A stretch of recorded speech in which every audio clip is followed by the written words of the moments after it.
Glad we have quorum. Sergeant at Arms can ring the quorum bell for 10 minutes.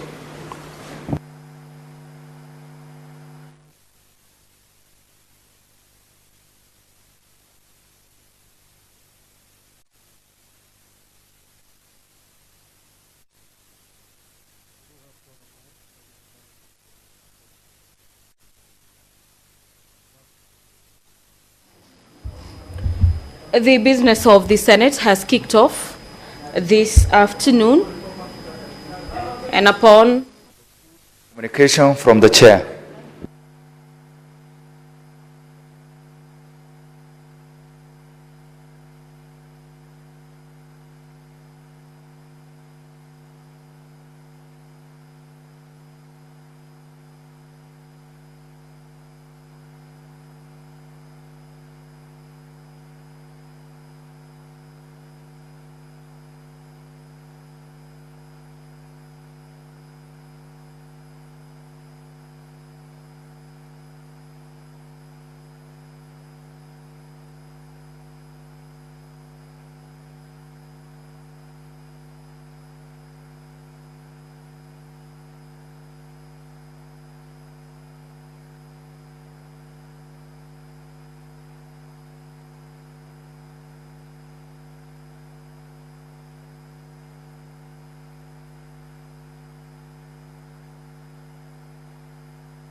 Now, Honorable Senators, kindly switch to the supplementary order paper.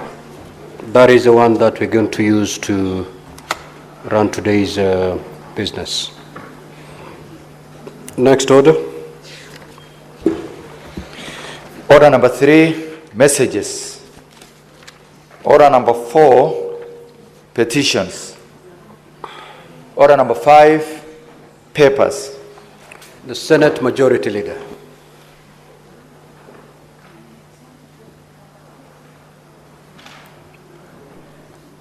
The Senate Majority Leader.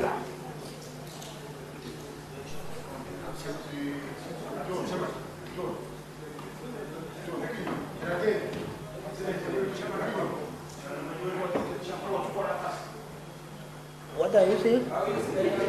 No, I'm a backbencher. I'm not even a vice chair. I've verified the pecking order. Thank you, Honorable Speaker. On behalf of the Majority Leader, I beg to lay the following papers on the table of the Senate today, 22nd July 2025.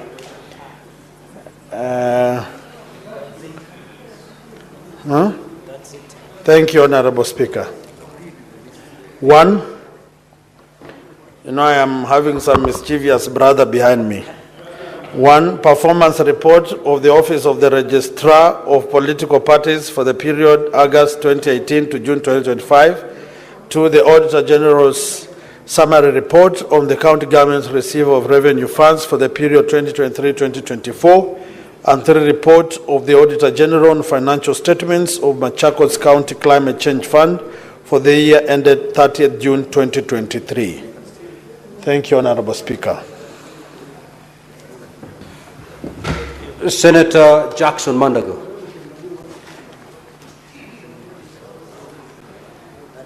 Senator Mandago will defer the business. Next order.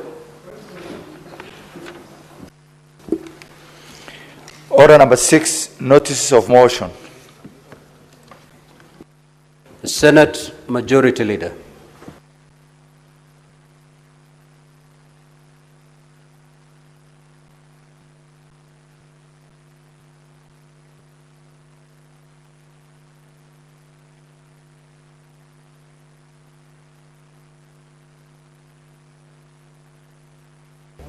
Thank you, Honorable Speaker. On behalf of the Majority Leader, I beg to give notice of the following motion that aware that the Senate of Kenya is established under Article 39 of the Constitution and its main role as set out at Article 96 is to represent, serve and protect the interests of the counties and their government. Further aware of the critical role that the Senate plays in the interlinkage between the national and county governments of county levels of government and the need to enhance the interaction between the Senate and the county governments as a means of bringing the Senate closer to the counties and the general public, acknowledging the success made during the sittings of the Senate outside Nairobi held in Uasin Gishu, Kitui, Turkana counties in September 2018, 2019, and 2023 respectively. Further acknowledging the recommendations of the Senate Business Committee that a sitting of the Senate be held away from the traditional premises in Parliament buildings, Nairobi, during the term Order, of Senator the 13th Chirangia, Parliament, Senator Kinyua. and the subsequent resolution of the Senate made on 8th March 2023 to hold plenary and committee sittings in the counties for a one week period within the month of September in every season of the 4th Senate, except during an election year, with the objective to 1. Promote the role and work of the Senate and enhance public awareness regarding the business of the Senate and Parliament in general. 2. Highlight existing... Senator Mundegi. Now, honorable senators, just to remind you, understanding Order 117, you're not supposed to come between the chair and the senator speaking. Kindly note that. Proceed. Thank you, Honorable Speaker. 2. Highlight existing and new opportunities for engagement in the legislative process. 3. Develop and strengthen partnerships at the county level of government. And 4. Provide an opportunity to members and staff of county assemblies to learn and share best practices with senators and parliamentary officers. Now, therefore, pursuant to Article 126(1) of the Constitution, the Senate resolves to hold its plenary and committee sittings in Busia County from 6th to 10th October 2025. On behalf of the Majority Leader, thank you, Honorable Speaker. Senator Mandago, you proceed to lay your paper and give notice on the same.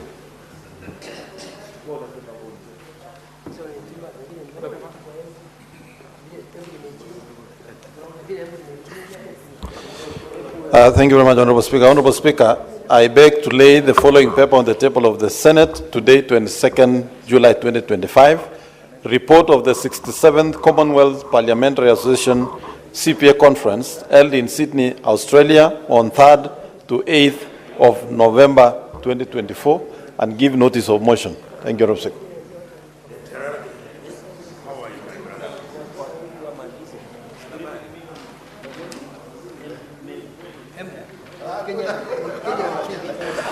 Order, honorable members. Now, pursuant to Standing Order 45, to allow me to rearrange today's order paper, we will move straight away to order number 8. Once Senator Mandago has laid his paper and given notice on the same, we will move to order number 8, number 9,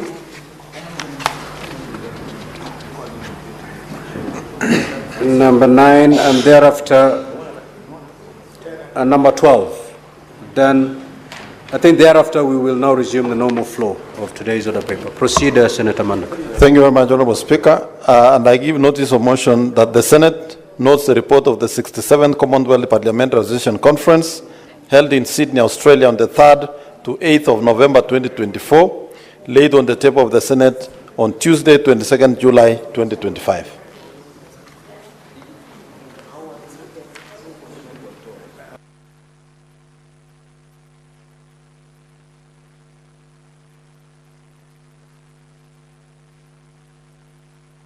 Clerk, proceed to call order number 9. Number 8. Order number 8. Order number 8, the County Allocation of Revenue Bill Senate Bills number 9 of 2025. Second reading, division. Sergeant at Arms, kindly ring the division bell for 5 minutes.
The division bell is on ring mode for 5 minutes as per the directive by the Speaker for the House to proceed on division on the County Allocation of Revenue Bill 2025.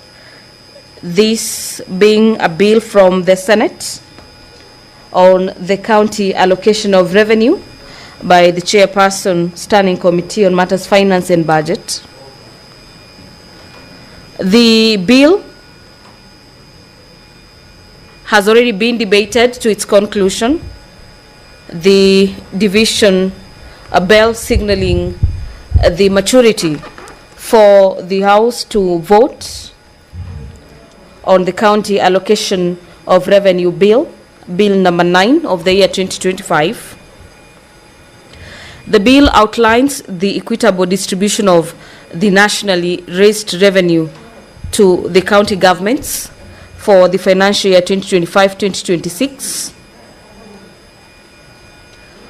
This bill supports matters to do with the crucial funding of devolved functions by ensuring financial resources reach the county level. Upon the lapse of the 5 minutes, the House will be proceeding to vote on this bill, and at this particular juncture, senators within the presence of Parliament are making their way into the House this afternoon to necessitate the House to have the numbers to vote on the bill. Among the purposes for which this bill is before the floor of the Senate is to provide for a framework for allocating revenue to counties by ensuring that they have sufficient funds to carry out their devolved responsibilities. The revenue that will be shared by the county governments is derived from the national government revenue collection for the financial year 2025-2026, being the period for which the bill is covering.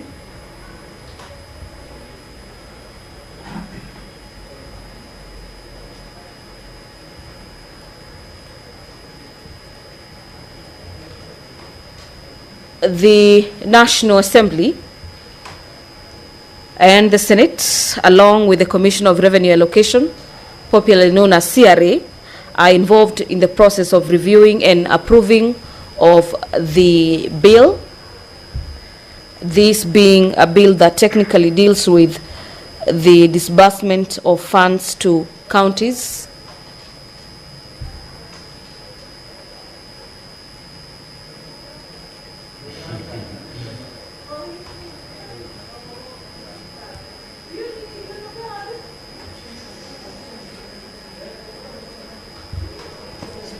Close the door and withdraw the bars. And draw the bars, sorry.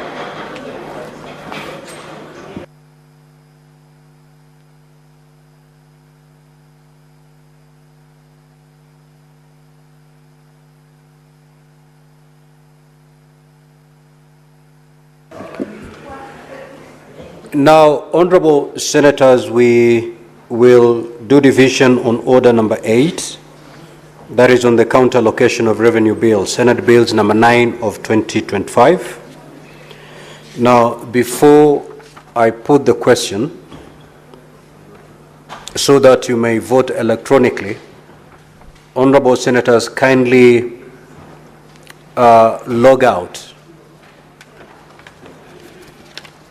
Such at times you may go around the chamber and pick any card that is unattended in the delegate unit.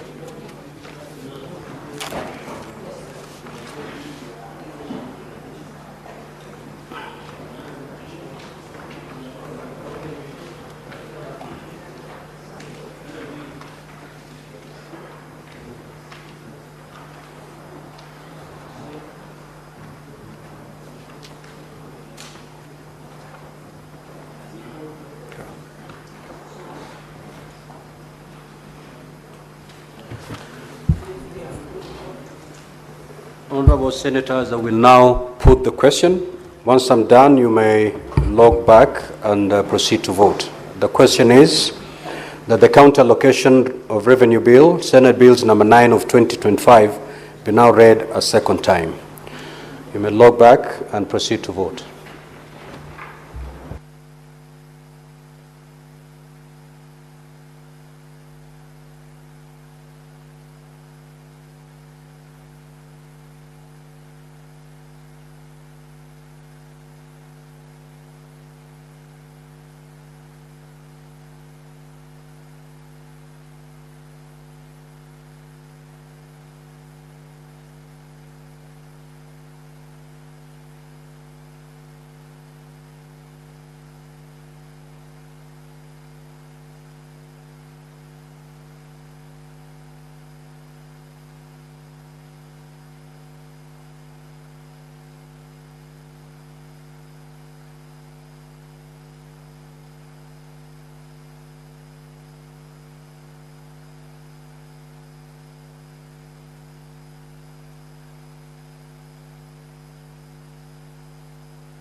Senator Onyonka, kindly proceed to dispatch to cast your vote.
Honorable Senators, the result of the division is as follows. Ayes are 27, nays 0, abstention 0. So the ayes have it. A bill for an act of parliament to provide for the equitable allocation of revenue raised nationally among the county governments for the 2025-2026 financial year, the responsibilities of national and county governments pursuant to such allocation, and for connected purposes. Next order. Order number 9, the Equalization Fund Appropriation Bill, Senate Bills number 7 of 2025. Second reading, division. Honorable Senators, I will now put the question that the Equalization Fund Appropriation Bill, Senate Bills number 7 of 2025, be now read a second time. You may now proceed to vote.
Senator Wakoli and Senator Abbas, kindly proceed to dispatch and cast your vote.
Senator Fernandi Wakoli and the majority whip, kindly take your seat. Take your seat. Now the result of the vote on division is as follows. Ayes as 27, nays 0, abstention 0. The ayes have it. A bill for an act of parliament to authorize the issue of a sum of money out of the Equalization Fund and its application towards the service of the year ending 30th June 2026 to appropriate that sum for certain public basic services and for connected purposes.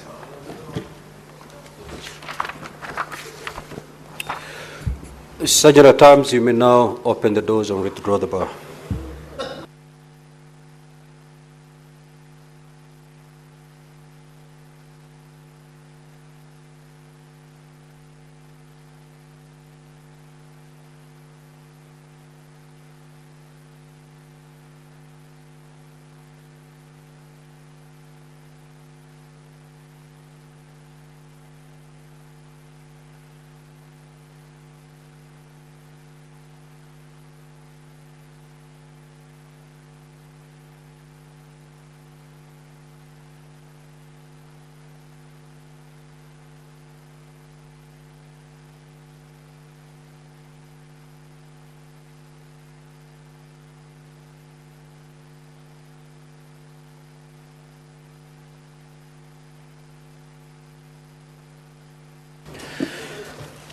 Clerk, you may call order number 12 and 13. Order number 12, Committee of the Whole. The County Allocation of Revenue Bill, Senate Bills number 9 of 2025. Order number 13, Committee of the Whole. The Equalization Fund Appropriation Bill, Senate Bills number 7 of 2025. Honorable Senators, arise.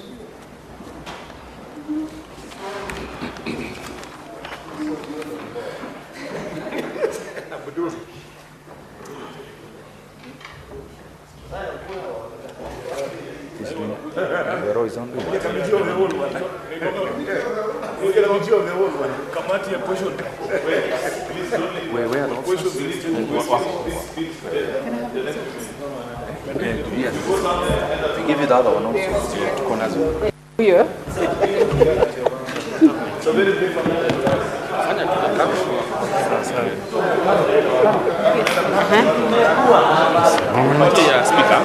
Yeah, speaker. Haya, sasa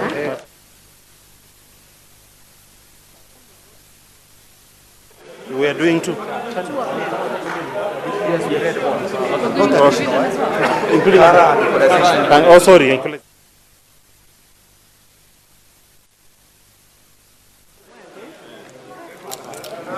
so guide me. Yes. What you want me to do?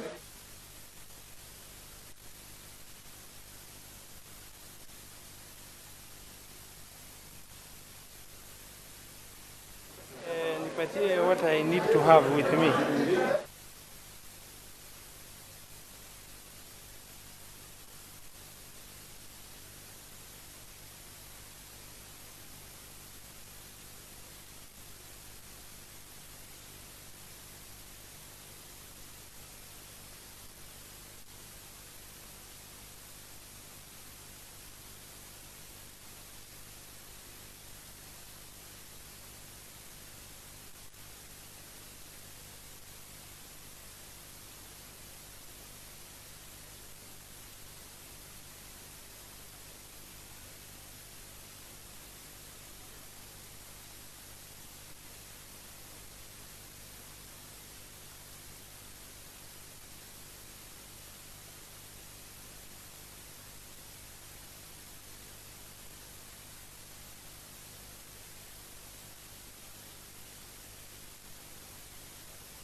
I don't know where the talk has gone to. It fell, I think.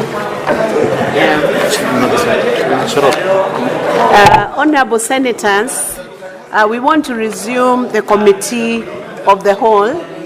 Senator Beatrice, Senator Abdul, Senator Agnes, Senator Modegi, can we settle down, please? We are resuming the committee of the whole to consider the County Allocation of Revenue Bill 2025, Senate Bills number 9 of 2025. I want to request the clerk to call out the clauses. Clauses 3, 4, 5, 6, 7, 8, 9, and 10. I propose the question that clause 3, 4, 5, 6, 7, 8, 9, and 10 be part of the bill. I put the question that clause 3, 4, 5, 6, 7, 8, 9, and 10 be part of the bill, division at the end. Next. The first schedule. I propose the question that the first schedule be part of the bill. I put the question that the first schedule be part of the bill, division at the end. Next. The second schedule. I propose the question that the second schedule be part of the bill. And I request the chairperson, Standing Committee on Finance and Budget, to move the amendment. Senator Robert. Madam Speaker, I move that the bill be amended by deleting the second schedule and substituting therefore with the schedule as contained in the order paper, second schedule. I propose the question that the second schedule be amended as proposed by the chair. I put the question that the second schedule be amended as proposed by chair. Division at the end. Next. Clause 2, the title, and clause 1. I propose the question that clause 2, the title, and clause 1 be part of the bill. I put the question that clause 2, the title, and clause 1 be part of the bill. Division at the end. Next.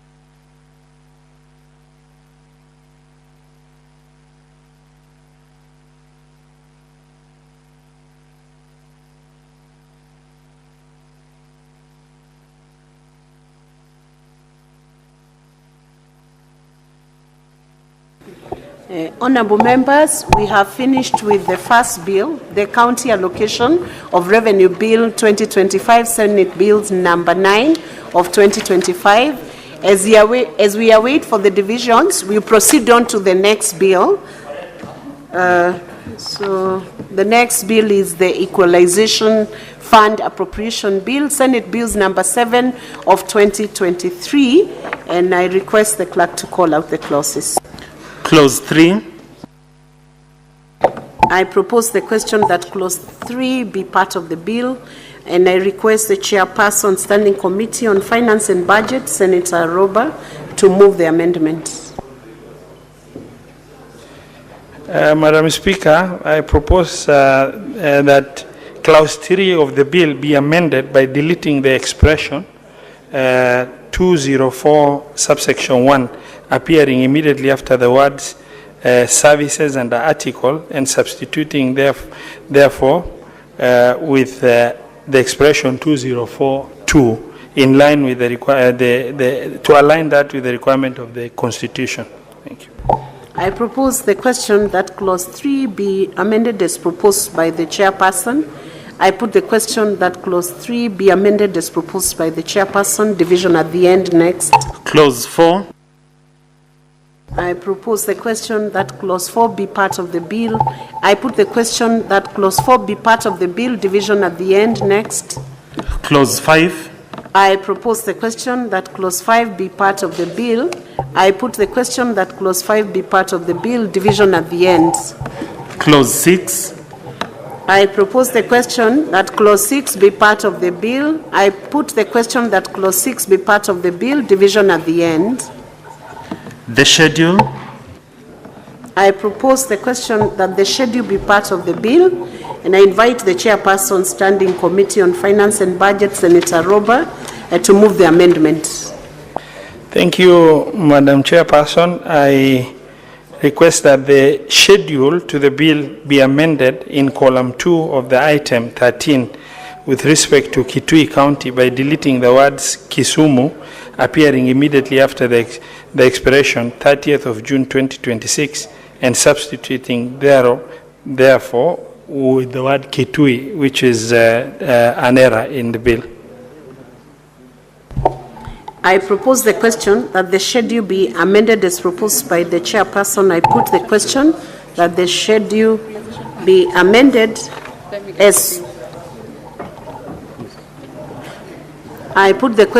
schedule be amended as proposed by the chairperson. Division at the end. Clause 2, the title, and Clause 1.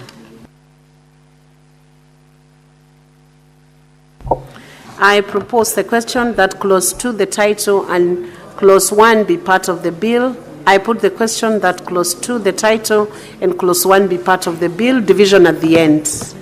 That brings us to the end of the considerations under this bill, the Equalization Fund Appropriation Bill, Senate Bills number 7 of 2025.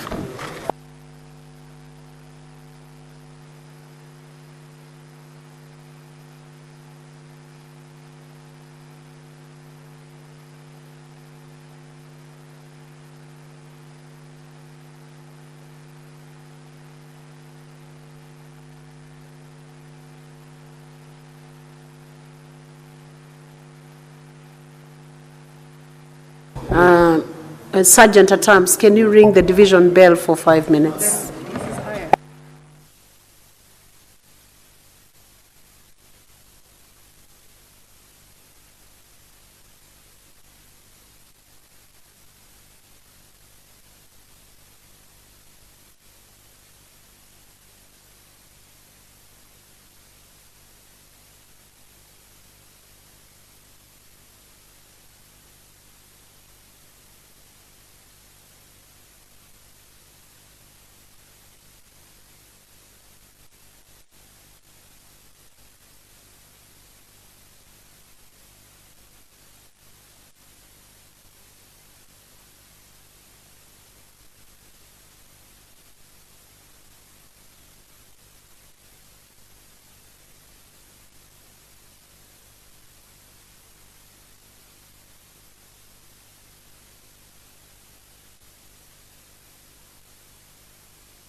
The House is now considering the Equalization Fund Appropriation Bill, Bill number 7 of the year 2025, yet again by the Chair of the Finance and Budget Committee. The bill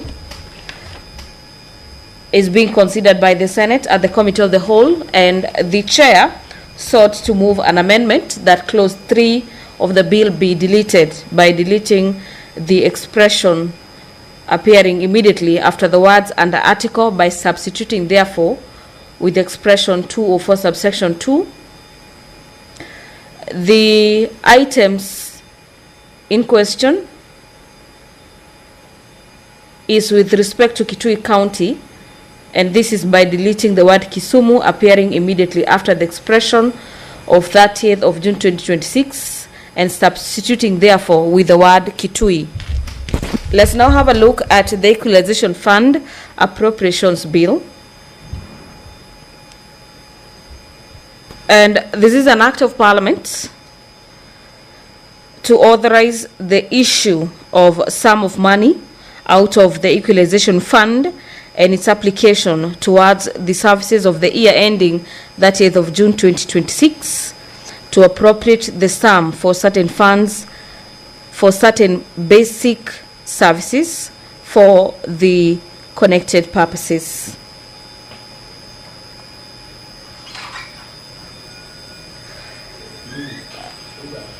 There are a number of counties listed in the bill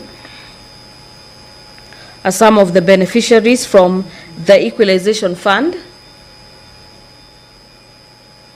Among the counties set to benefit is the county of Baringo,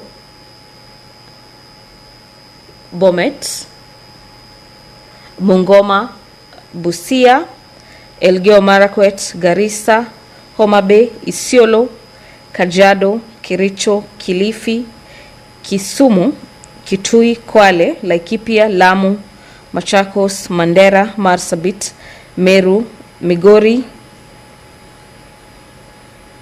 being some of the counties that are set to benefit from the Equalization Fund, with each of the county getting some allocation from the Equalization Fund kitty.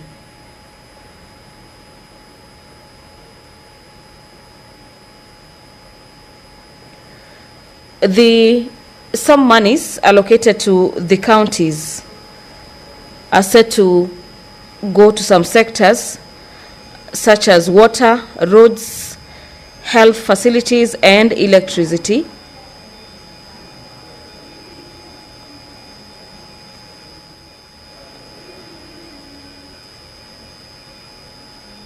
The bill is seeking to authorize the funds out of the Equalization Fund and its application towards the services of 2025-2026 financial year.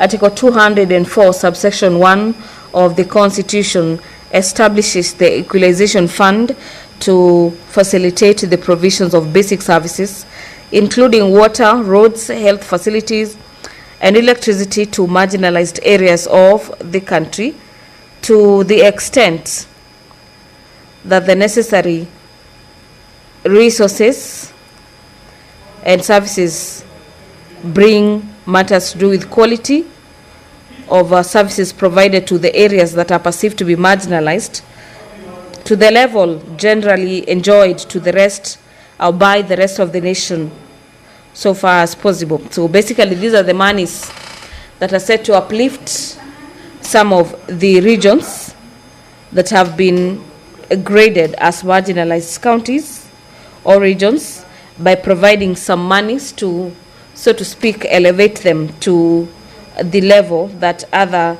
perceived development counties are at. The bill proposes a legal framework for the issuance of the monies out of the Equalization Fund to counties in which marginalized areas fall for the provision of these crucial services, being the services of water, electricity, and healthcare facilities. And the statements on delegation of legislative powers and limitation of fundamental rights of freedom, the bill does not delegate legislative powers nor limit fundamental rights of freedom.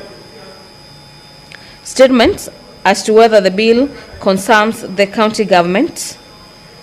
The bill is a bill concerning the county governments, and this is in terms of Article 110, subsection 1A of the Constitution, as it contains provisions affecting the powers and functions of the county governments as set out in the 4th schedule of the Constitution.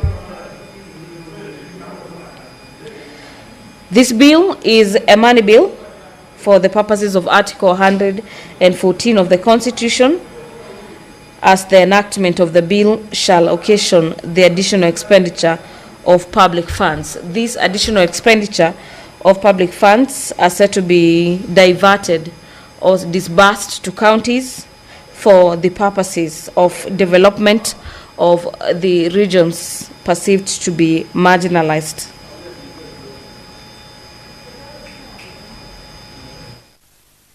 Give it 1 minute. Oh, 1 minute.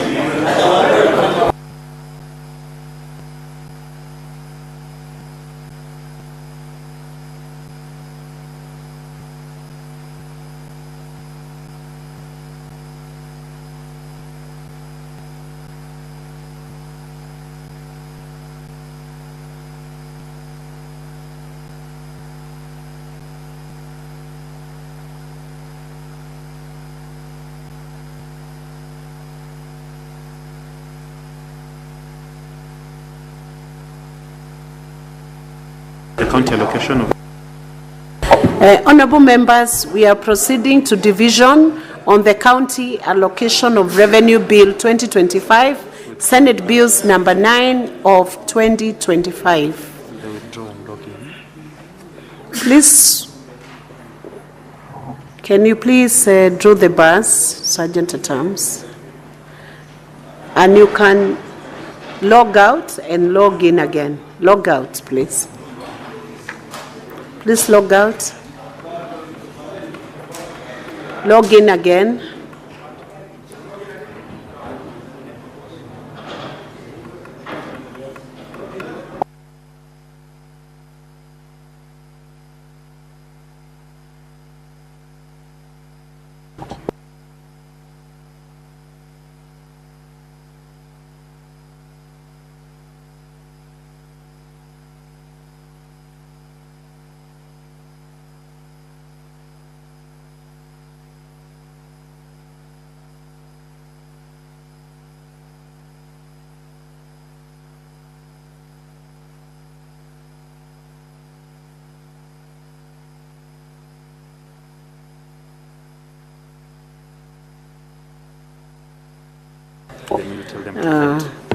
Honorable Senators, I'm proceeding now to put the question, and I'm putting the question on the clauses with amendments. I put the question that the second schedule be amended as proposed. Senator Eddie, I hope you are concentrating on voting. I put the question that the second schedule be amended as proposed. Please proceed to vote.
We will verify the results before we go to the next division.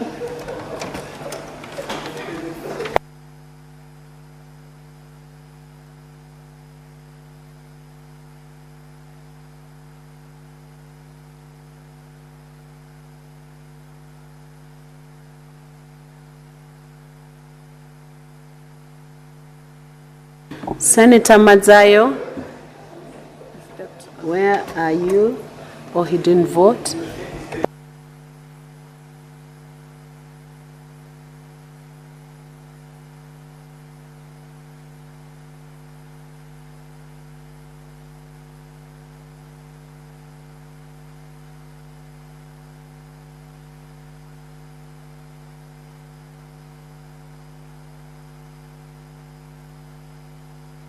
Senator Madzayo, you have not voted. Can you proceed to vote?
We are moving to the next division on all clauses. I put the question that clause 3, clause 4, clause 5, 6, 7, 8, 9, 10, the first schedule, the second schedule is amended, clause 2, the third, and clause 1 be part of the bill. Please proceed to vote.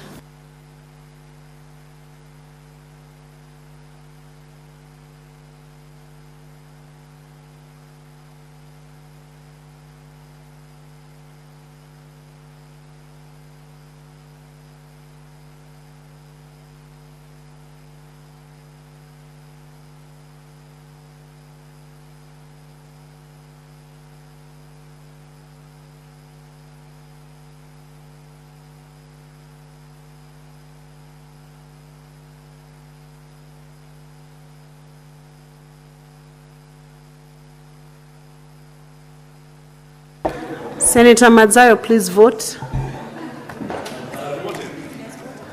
Please vote. He's now voted. Okay.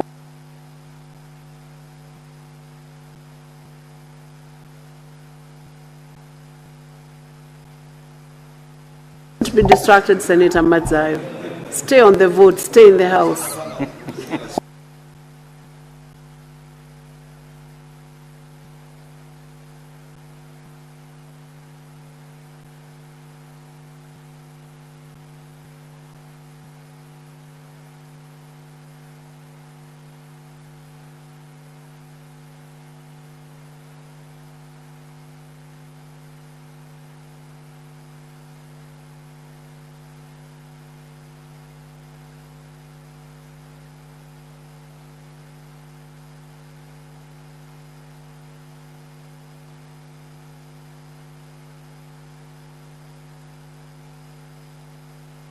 We are now moving to.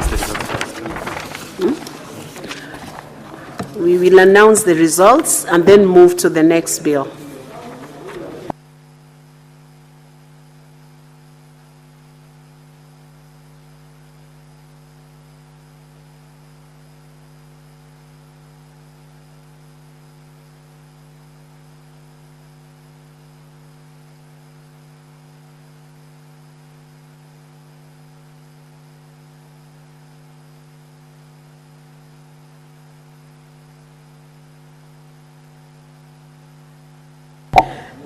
These are the results of the County Allocation of Revenue Bill 2025, Senate Bills number 9 of 2025. On the first division, ayes 29, nays 0, abstention 0. The ayes have it. On the second division, ayes 29, nays 0, abstention 0. The ayes have it. We are proceeding to the next bill, the Equalization Fund Appropriation Bill, Senate Bill number 7 of 2025.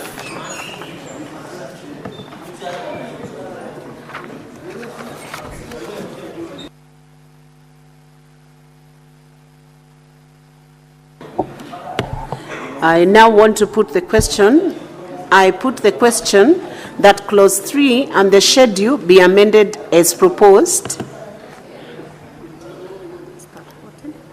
You can start voting.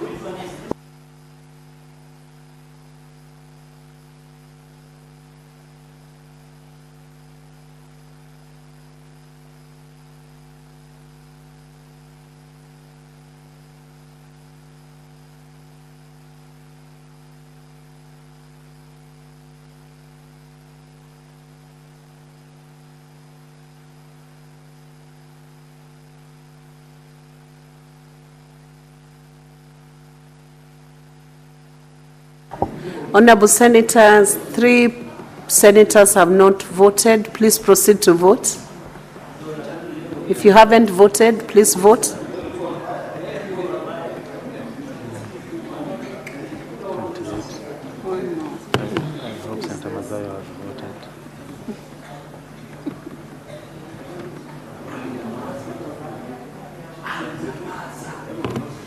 Let's see.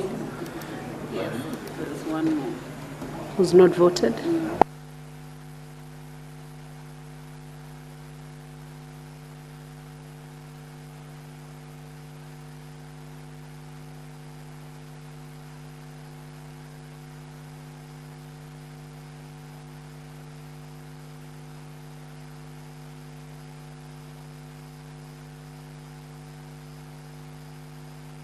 Senator Mulgo, please approach the desk.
We are proceeding to the second division on all clauses. I put the question that clause 3 is amended, clause 4, clause 5, clause 6, the schedule is amended, clause 2, the title, and clause 1 be part of the bill.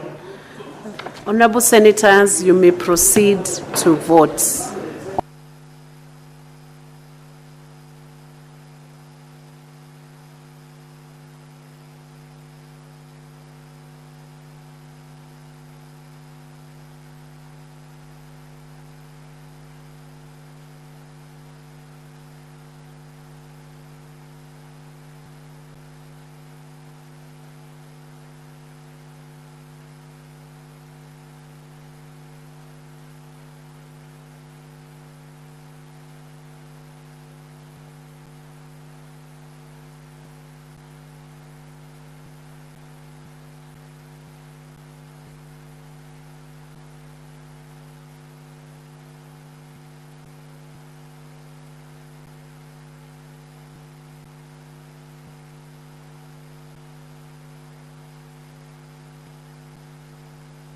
One senator has not voted. Please confirm whether you voted.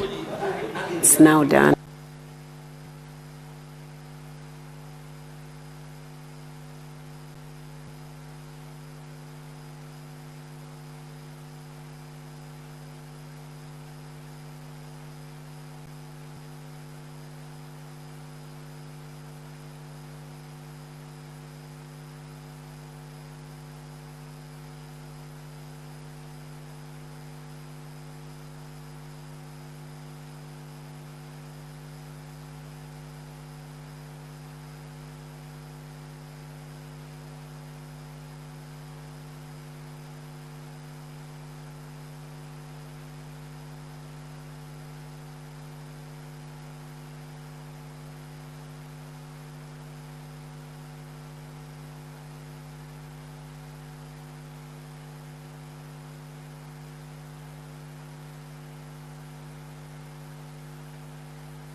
These are the results of the first and second division of the Equalization Fund Appropriation Bill, Senate Bills number 7 of 2025. First division, ayes 29, nay 0, abstention 0. The ayes have it. Second division, ayes 29, nay 0, abstention 0. The ayes have it. And that's the end of the division in the two bills.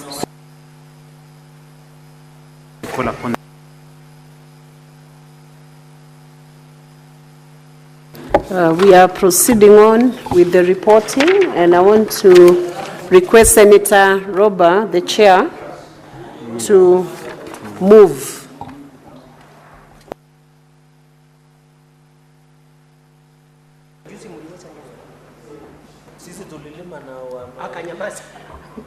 Madam Chair, I beg to move that the committee do report to the Senate the consideration of County Allocation of Revenue Bill 2025, Senate Bills number 9 of 2025, and its approval thereof with amendments. I put the question that the committee do report to the House its consideration of the County Allocation of Revenue Bill 2025, Senate Bills number 9 of 2025, and its approval thereof with amendments. As many as are of that opinion say aye. Aye. As many as are of contrary opinion say nay. The ayes have it. We are moving to the Equalization Fund Appropriation Bill, Senate Bills number 7 of 2025, and I invite the chairperson to come and move. Honorable Chairperson, I beg to move that the committee do report to the Senate its consideration of the Equalization Fund Appropriation Bill, Senate Bill number 7 of 2025, and its approval thereof with amendment. I put the question that the committee do report to the Senate its consideration of the Equalization Fund Appropriation Bill, Senate Bills number 7 of 2025, and its approval thereof with amendments. As many as are of that opinion say aye.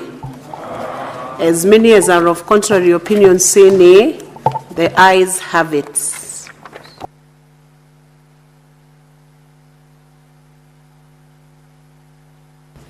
We are remaining with one division for the third reading, so we request senators not to leave the chamber before we do that.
Sergeant at Arms, the bars can be drawn and doors opened. We are now reporting on the bill by the Committee of the Whole, the County Allocation of Revenue Bill 2025, Senate Bills number 9 of 2025. Chairperson?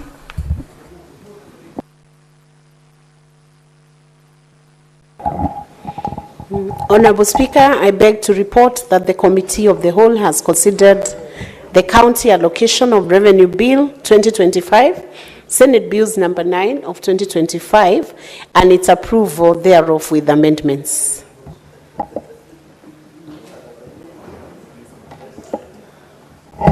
Mover.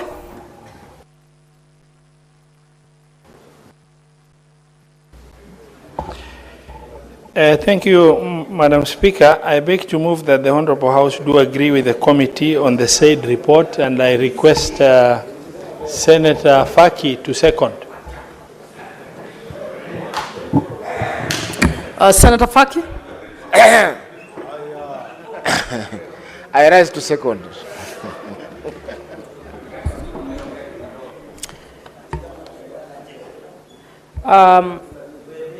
I propose the question that the House do agree with the committee in the said report. I put the question that the House do agree with the committee in the said report. Will as many as are of that opinion say aye? Aye. Will as many as are of a contrary opinion say nay? The ayes have it.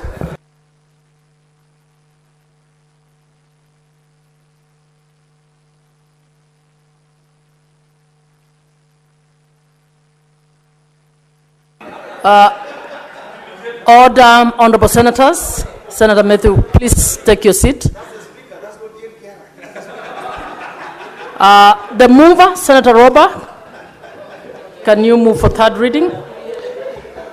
Honorable Speaker, I beg to move that the county allocation... Honorable Senator, let's listen to Senator Roba in silence, please.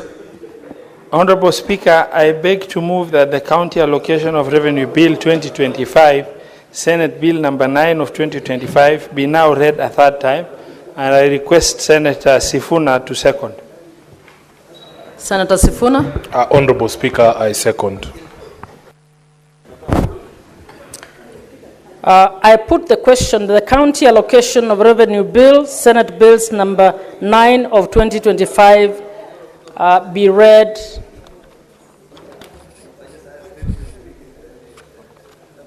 Where is it?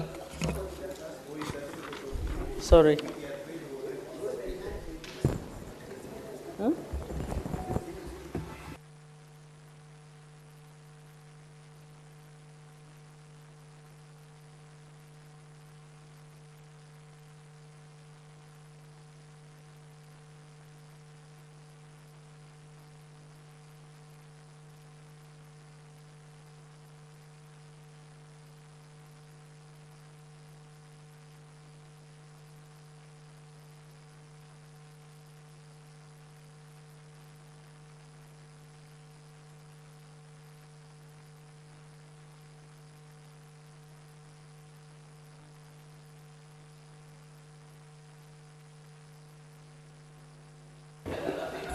Honorable Senators, I put the question that the County Allocation of Revenue Bill 2025, Senate Bills number 9 of 2025, be now read a third time,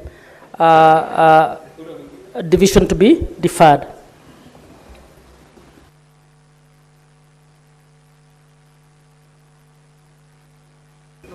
Division to be done later, sorry.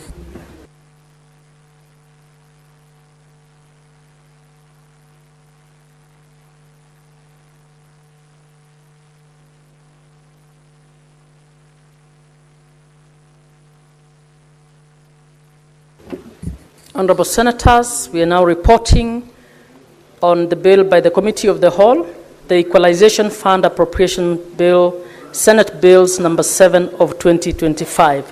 Chairperson. Honorable Speaker, I beg to report that the Committee of the Whole has considered the Equalization Fund Appropriation Bill, Senate Bills number 7 of 2025, and its approval thereof with amendments. Mover. Honorable Speaker, I beg to move that the House do agree with the committee on the said report, and I request Senator Kinyua to second. Senator Kinyua. I second. Honorable Senators, I propose the question that the House do agree with the committee in the said report. I put the question that the House do agree with the committee in the said report. Will as many as are of that opinion say aye? Will as many as are of a contrary opinion say nay? The ayes have it.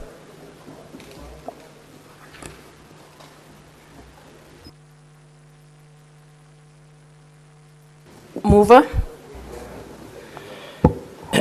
Honorable Chair, I beg to move that the Equalization Fund Appropriation Bill, Senate Bill number 7 of 2025, be now read a third time. And I would like to request Senator Wambua to second. Senator Wambua. I second.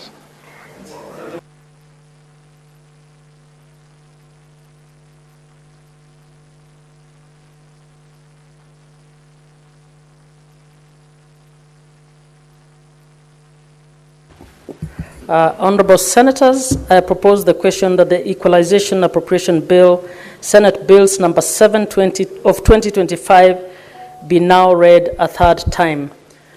I put the question that the Equalization Fund Appropriation Bill, Senate Bills number 7 of 2025, be now read a third time. Sergeant at Arms, can you ring the bell for 5 minutes? Can you ring the bell for 2 minutes?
We are voting on the county allocation first. Honorable Senators, please settle down. We are voting on the county allocations first.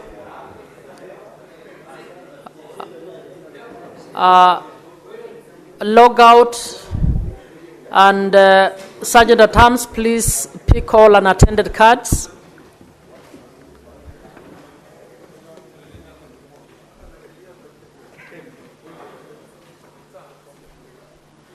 Senators, you can then log in.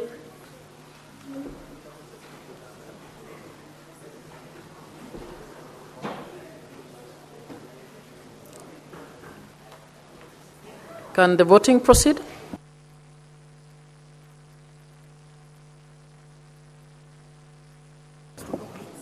Senators, to log in and vote, please.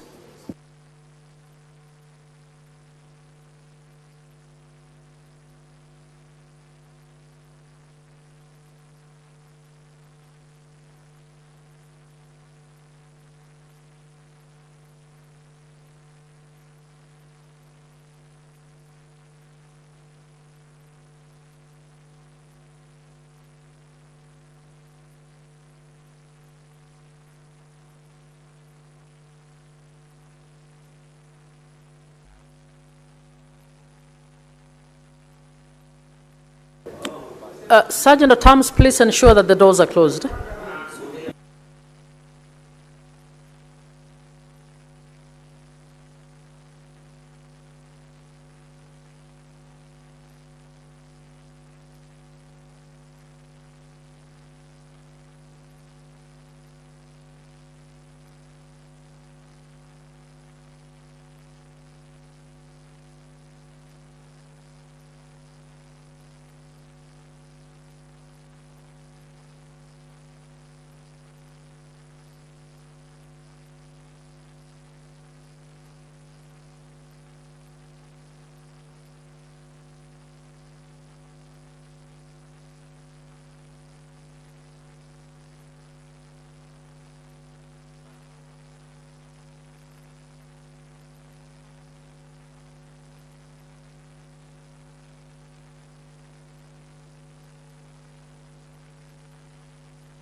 Senator Thangwa, please approach the table.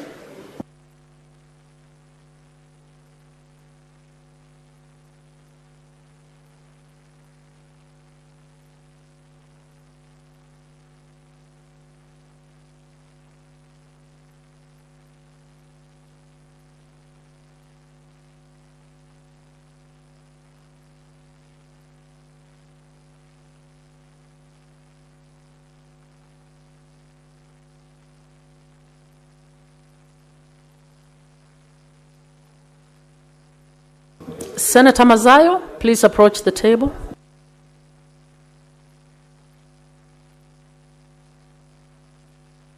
Senator Mazayo, please approach the table.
Honorable Senators, I had already put the question on the Equalization Fund Appropriation Bill, Senate Bills number 7 of 2025.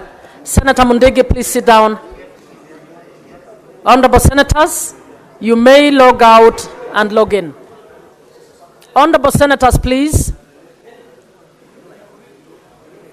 Okay. Yeah, vote, please. You may vote.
Honorable Senators, allow me to read the County Allocation of Revenue Bill, Senate Bills number 9 of 2025 results.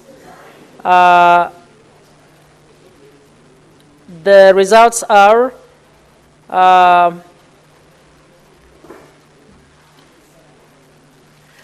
the ayes 34, nays 0, abstentions 0.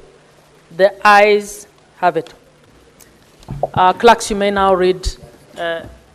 A bill for an act of parliament to provide for the equitable allocation of revenue raised nationally among the county governments for the 2025-2026 financial year, the responsibility of national and county governments pursuant to such allocation and for connected purposes. Honorable members, allow me now to read the results for the Equalization Fund Appropriation Bill, Senate Bills number 7 of 2025. The ayes 34, the nays 0, abstentions 0. The ayes have it. Clerks, you may read for the second.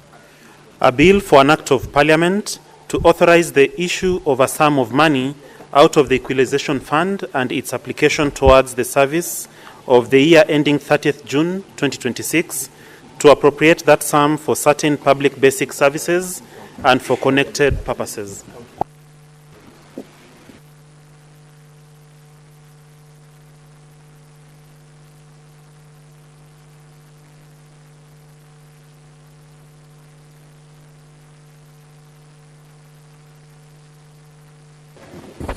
Honorable Senators, Sergeant at Arms, you may now draw the bars and open the doors. Honorable Senators, allow me to rearrange the order paper to prioritize the finance bills. We will then next move to order number 15.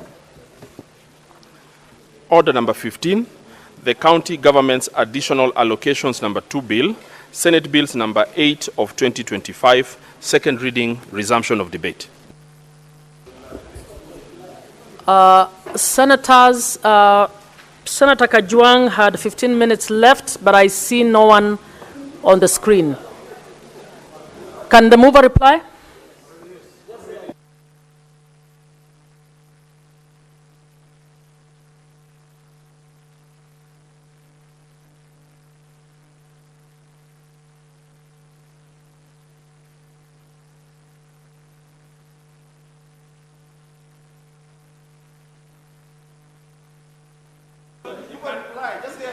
Thank you very much, Madam Speaker.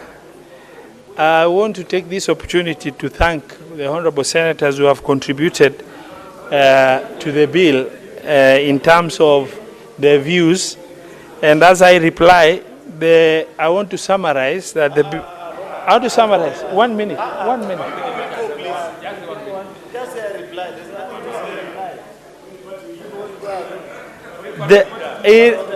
In summary, the bill proposes to add county government 69.8 billion shilling of additional money to counties, comprising of 2.95 billion from court fines, 20% share of minerals to amounting to 9.95 billion from national government share of revenue. Honorable Senators, please. And please, Senator Gerard K., please sit. 56.91 billion proceeds from loans and grants are in the third schedule. Madam Speaker, I beg to reply.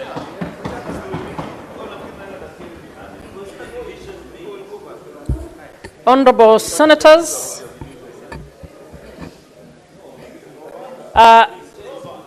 Sergeant at Arms, can you kindly ring the division bell for 2 minutes?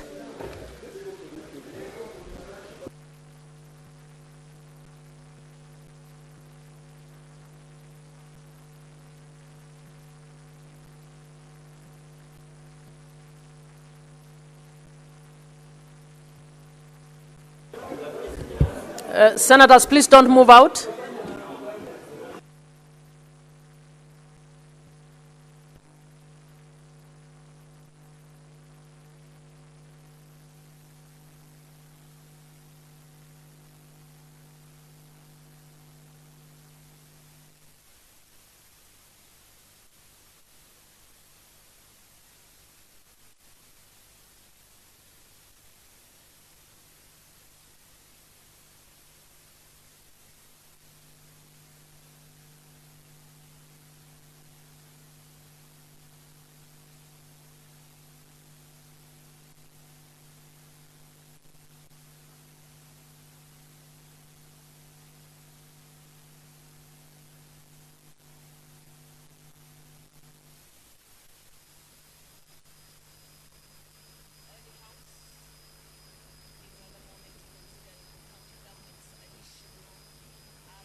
Sergeant at Arms, you may lock the doors and draw the bars.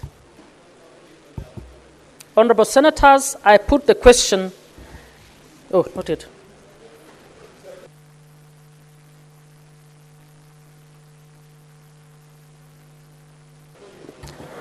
Honorable Senators, I put the question that the county government's additional allocations bill number 2, Senate bills number 8 of 2025 be now read a second time. Senators, you may now vote.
Senator Abbas and Senator Ojenda, please approach the table.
Honorable Senators, Senator Cherarke, please sit down.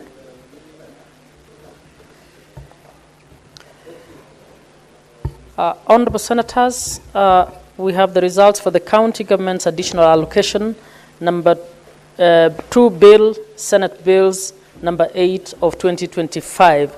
The results are ayes 32, nays 0, abstentions 0. The ayes have it.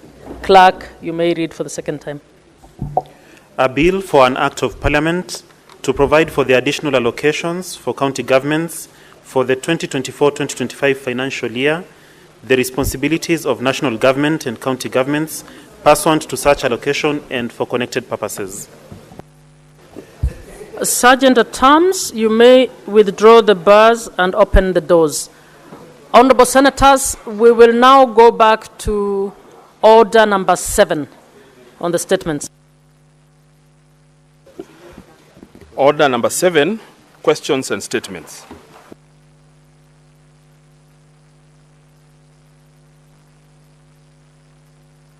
Senator Mohamed Faki.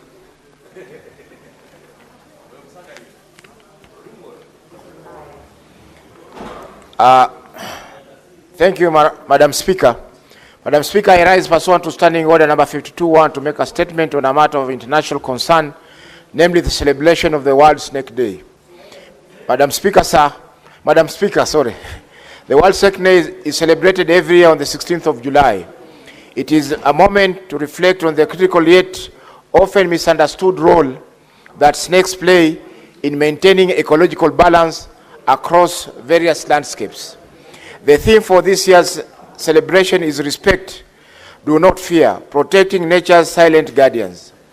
This theme aligns well with the broader goal of conservation, which involves protecting all species, both large and small, whether admired or feared, because each has a unique and essential place in the web of life. Snakes play an important role in pest control, the health of ecosystems, and preservation of biodiversity. Unfortunately, due to widespread fear, harmful myths, and habitat destruction, snakes are often killed immediately upon sight. These fears are mainly caused by misinformation. It is therefore our responsibility to promote accurate information through education and public awareness. This year's theme reminds us that peaceful coexistence begins with understanding.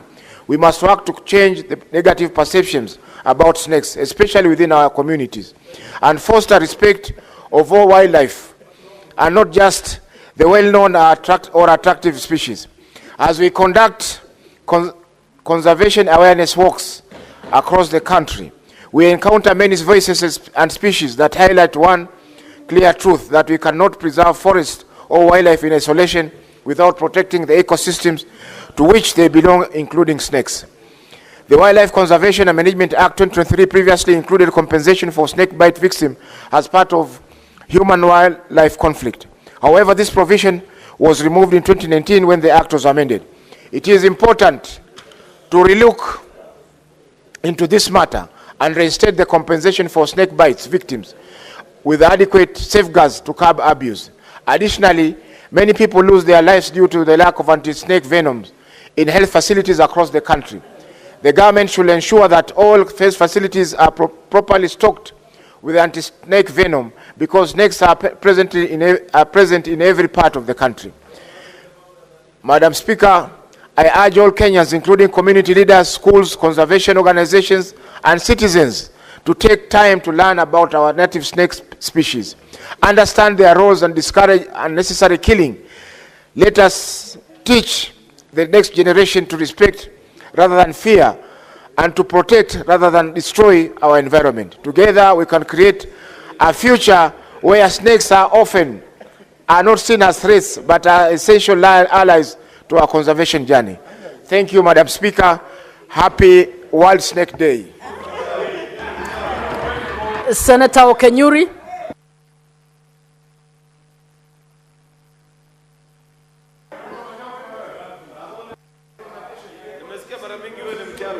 Order, senators, the rights of snakes must be protected.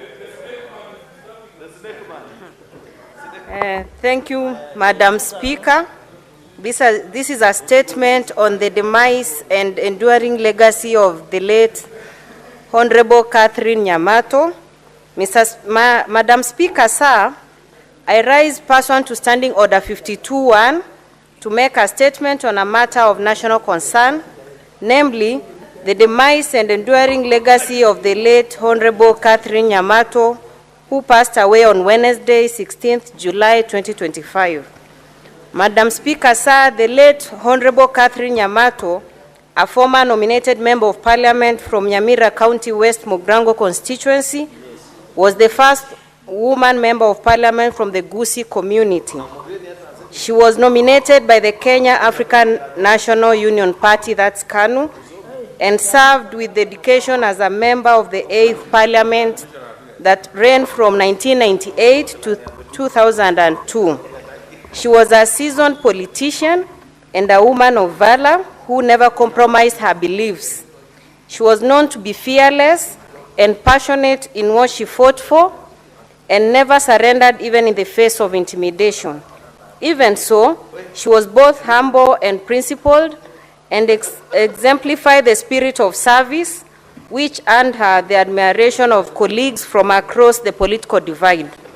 Madam Speaker, sir, beyond her parliamentary tenure, the late Honorable Catherine Nyamato served as a chairperson of Maendeleo ya Wanawake organization, which I'm a member, through which she amplified the voices of women and girls across the country. She boldly championed women's rights and fought against harmful cultural practices like female genital mutilation, pushed for gender equality in Kenya, and was relentless in her advocacy for women leadership. She also founded the Nyamato Foundation, where she took part in programs geared towards transforming the lives of her people. Madam Speaker, sir, the legacy of the late Honorable Catherine Nyamato is well documented. It's not Madam Speaker, sir. Oh, sorry. Madam Speaker, the legacy of the late Honorable Catherine Nyamato is well documented and will live on generations to come. I offer my most sincere condolences to her family, friends, people of Nyamira County, and nation at large. May her soul rest in eternal peace. Thank you, Madam Speaker. Senator Cherarke. Yes. Thank you, Madam Speaker. The Senate statement on a matter of national concern on the Kaptagat Integrated Conservation Program. Madam Speaker, I rise pursuant to Standing Order 52-1 to make a statement on a matter of national concern regarding environmental conservation, particularly the Kaptagat Integrated Conservation Program. Speaker, can I be protected? The Kaptagat Integrated Conservation Program is a visionary Senator Methu, can you let Senator Cherarke read his statement in peace?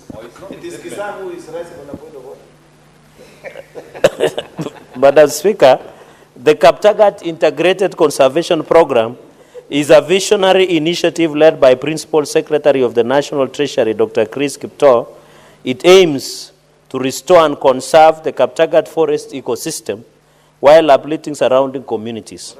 The program is aligned with Kenya's national climate goals, supporting the country's target of planting 15 billion trees by the year 2032 and increasing forest cover to 30%. Madam Speaker, the program has been ongoing for several years, with the 9th edition held on 12 July 2025 at Simatwa Boys High School in Elgeyo Marakwet County. Dr. Chris Kiptoo, who serves as the patron of the initiative, has remained at the forefront of this noble effort. The event was graced by none other, His Excellency President Dr. William Samoei Arap Ruto, a man of two terms, who attended as the chief guest. It brought together government leaders, conservationists, and members of the local community in united effort to safeguard the Kaptagat there is a point ecosystem. of order. Please sit down as the...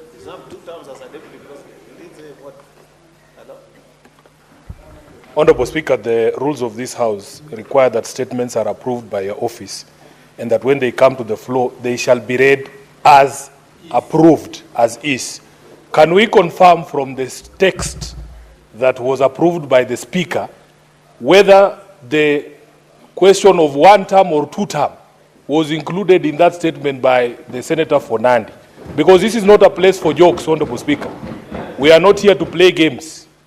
Let him confirm to us, and the Speaker, you can check whether that word that he has used is in that approved statement. If he wants to make his own statements, he can go to rallies there in Kapsabet. But here we are here for serious business. You don't waste our time listening to rubbish. Senator Cherarke, you will only read the statement that was approved. There is no 2 term in this statement that was approved. Proceed. Yes, what's the point? Madam Speaker, did you hear the last term? Maybe it may have skipped you because you were just about, even when you disagree with a colleague and you think that what they have said is not accurate, you cannot refer to it as rubbish. Senator Sifuna, Senator those Sifuna, are offensive remarks and they need to be struck out. That is unparliamentary language. Please withdraw that bit. Madam Speaker, it was offensive to me, just like the rubbish that we see out there being offensive to us. Senator So if it is Sifuna is unparliamentary language. I withdraw, but I say he must only use terms that I are have already approved. ruled on that. Yeah, let him withdraw that 2 terms. I have ruled on that. Because the only word we can use here is 1 term. Senator Sifuna, I have guided on that. So, please also, which is the word 1 term? That also has no context in what we are discussing. So, please withdraw your 1 term as well. Honorable Speaker. Because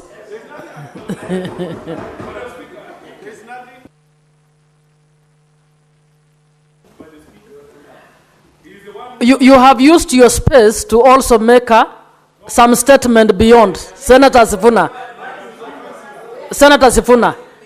I suggest you raise a very important issue. Madam, once he withdraws the 2 term, the 1 term will disappear automatically.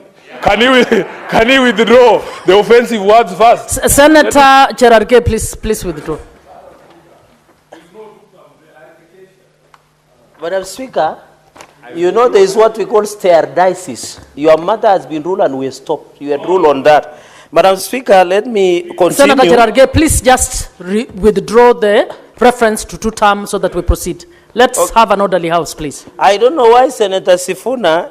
Just withdraw. I am guiding you as chair. I am guiding you as chair, please. Speaker, how many speakers do you have, Madam Speaker? There is 1 speaker and Yes, you are not following what that speaker is telling you. Would you kindly do that? Madam Speaker, I didn't know that senior counsel is a heckler, but I withdraw, Madam Speaker. It brought together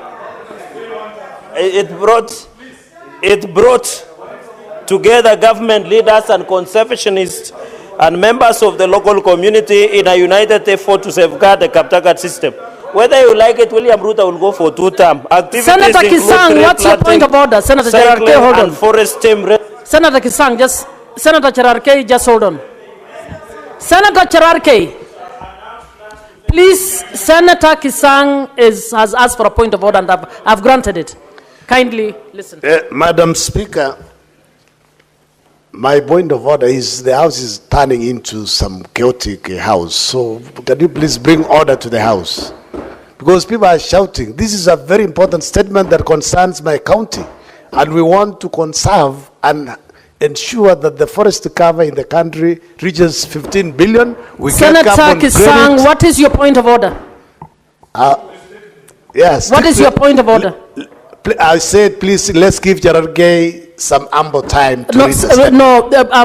I'm ruling you out of order. That is not a point of order. Now, Senator Cherarke, before, you are actually interfering with your own statement. Can you withdraw reference to Senator Omogeni as a heckler? Please, let's not. I'm requesting members that we respect the rules of the House. Yeah. No, nobody is on the floor, so I ruled you out of that. Please proceed. Madam Speaker, I withdraw.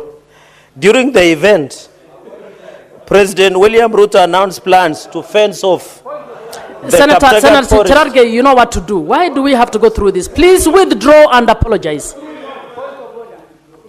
But Madam Speaker, as I withdraw and apologize, I never mentioned anybody's name. If you can check answer, but I withdraw and apologize. You actually refer to him as Ekla. Let's not go I there. said senior counsel, and we have two in the house. It is not Whoever one. the senior counsel, you have to withdraw and apologize to the Okay, two. To all senior counsels in the house, I withdraw and apologize. During the event, during the event, President William Samoei Arap Ruto announced plans to fence off Kaptagat Forest and other forests as part of a wider national strategy to protect all state forests in the country. He emphasized the importance of securing this critical water catchment area and affirmed that the government would mobilize the necessary resources for the task.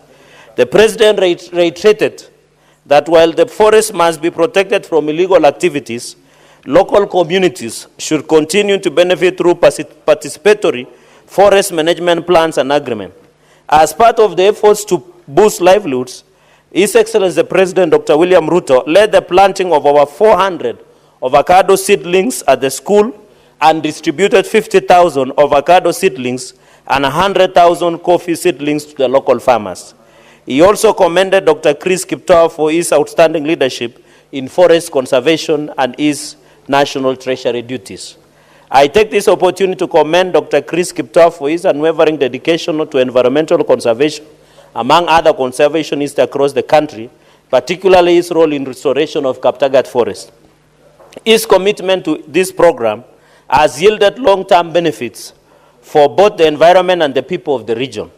In his own words, there is nothing more critical now that conserving our environment for current and future generations, considering the effects of climate change we are witnessing. Madam Speaker, Dr. Kiptoo adopted the Kaptagat Forest Conservation Initiative many years ago under his leadership. It has grown into a highly respected and internationally recognized program.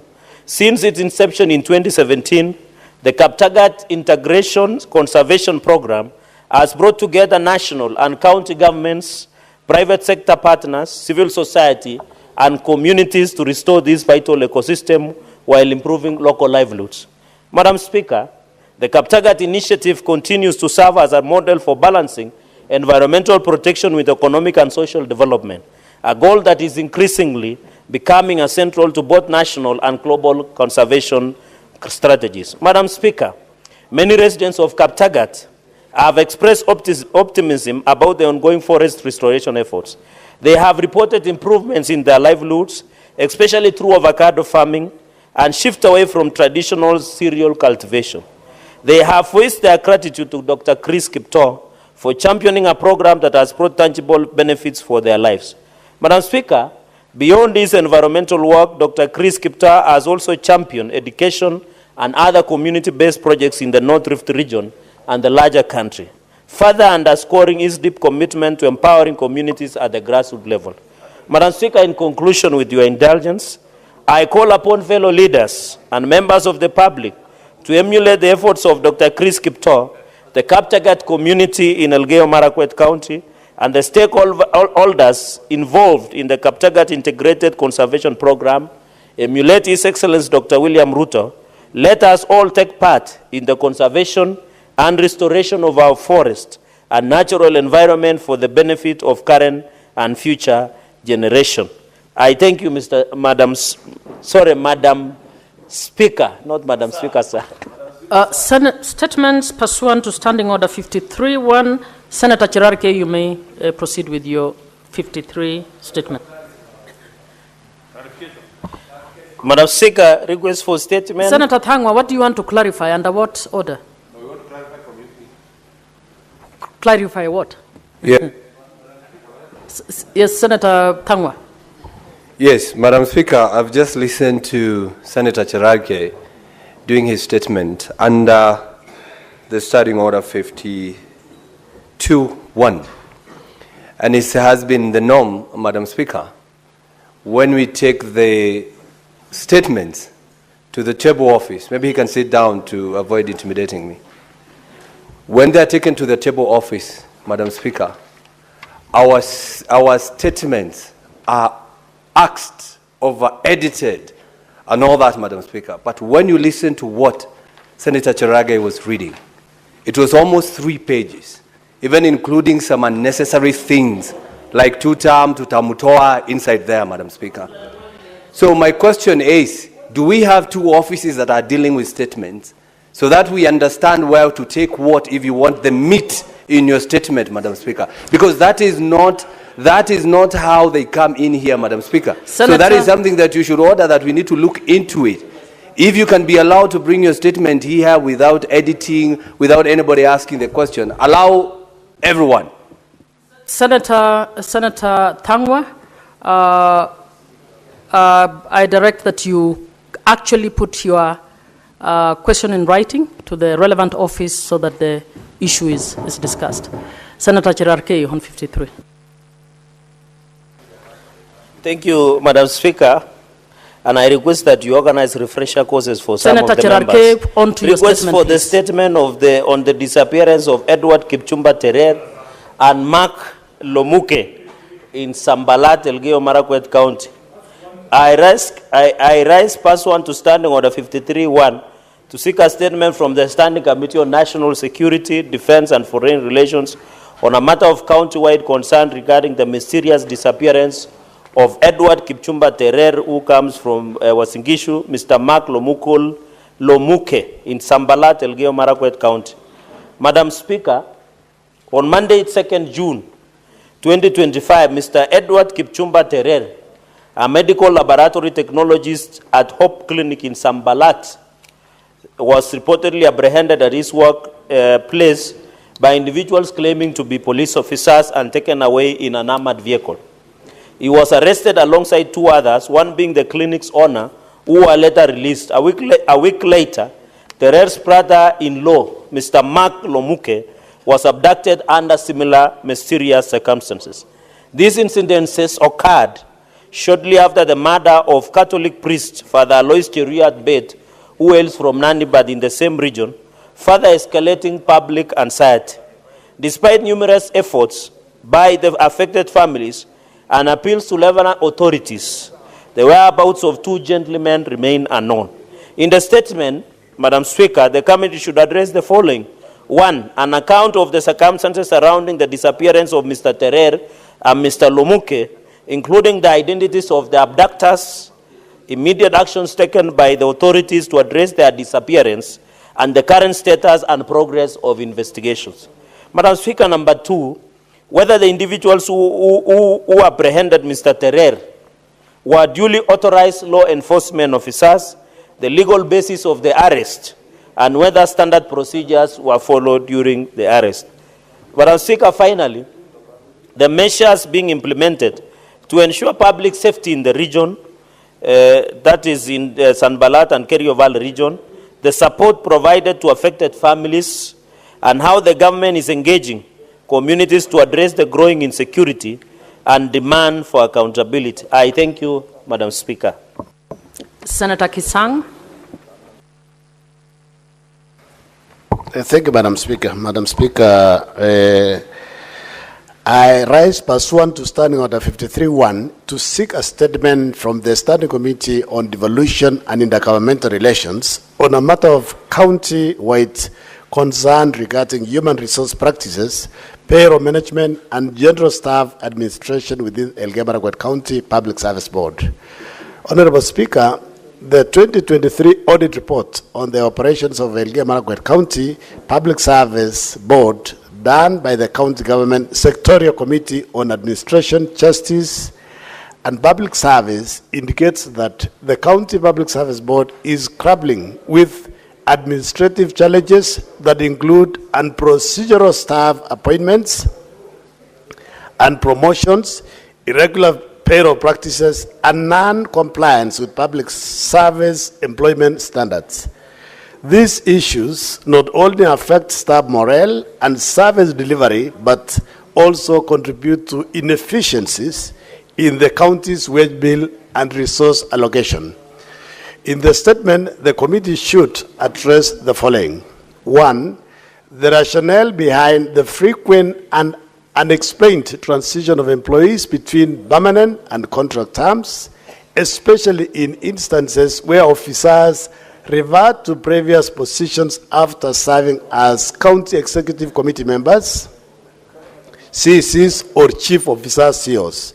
Secondly, Honorable Speaker, the basis upon which certain officers were promoted while bypassing multiple job groups and whether proper recruitment processes, including interviews, were undertaken. 3, the reasons why senior acting appointments, particularly for the position of chief officers, were made without adherence to substantive appointment protocols. 4, an account for the payment of special house allowances totaling 11 million Kenya shillings 384,400 to 156 officers, and additional special salaries amounting to 3,141,193 and 50 cents to 25 members of staff over a 1-year period, despite clear public service guidelines prohibiting such discretionary payments.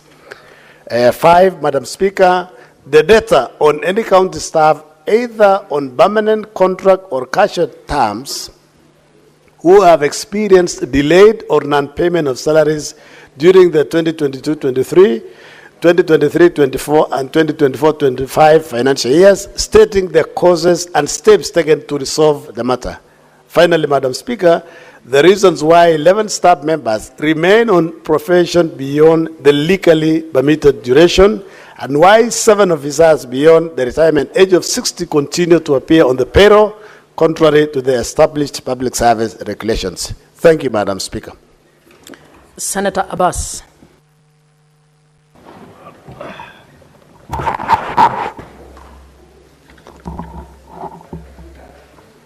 Thank you, Madam Speaker. Madam Speaker, rise pursuant to Standing Order 531 to seek settlement from the Standing Committee of National Security and Defense Relations on matter of nationwide concerns regarding the rising cases of abduction and disappearance of across the country, and specifically the disappearance of Mr. Hussein Abdurrahman Mohammed, who was Huduma Center Manager in Wajir County, and a senior civil servant of the rank Deputy County Commissioner. Madam Speaker, Mr. Hussein disappeared, he was last seen on 8th of July 2025. It's very unfortunate that this country, Kenyans are disappearing by the day and by hours without any explanation, Madam Speaker. Madam Speaker, Mr. Hussein is actually a very senior civil servant, and up to date, for the last 2 weeks, he is not known where he has been to. Whether he has been abducted, whether he has been killed, we don't know where he is.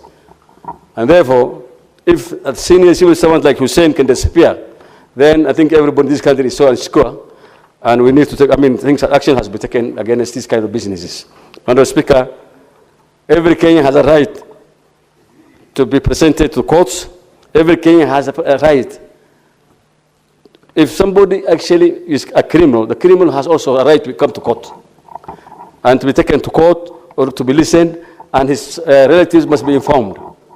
Keeping people in community is not actually what is wanted. Honorable Speaker. Senator Methu, what is the point of order?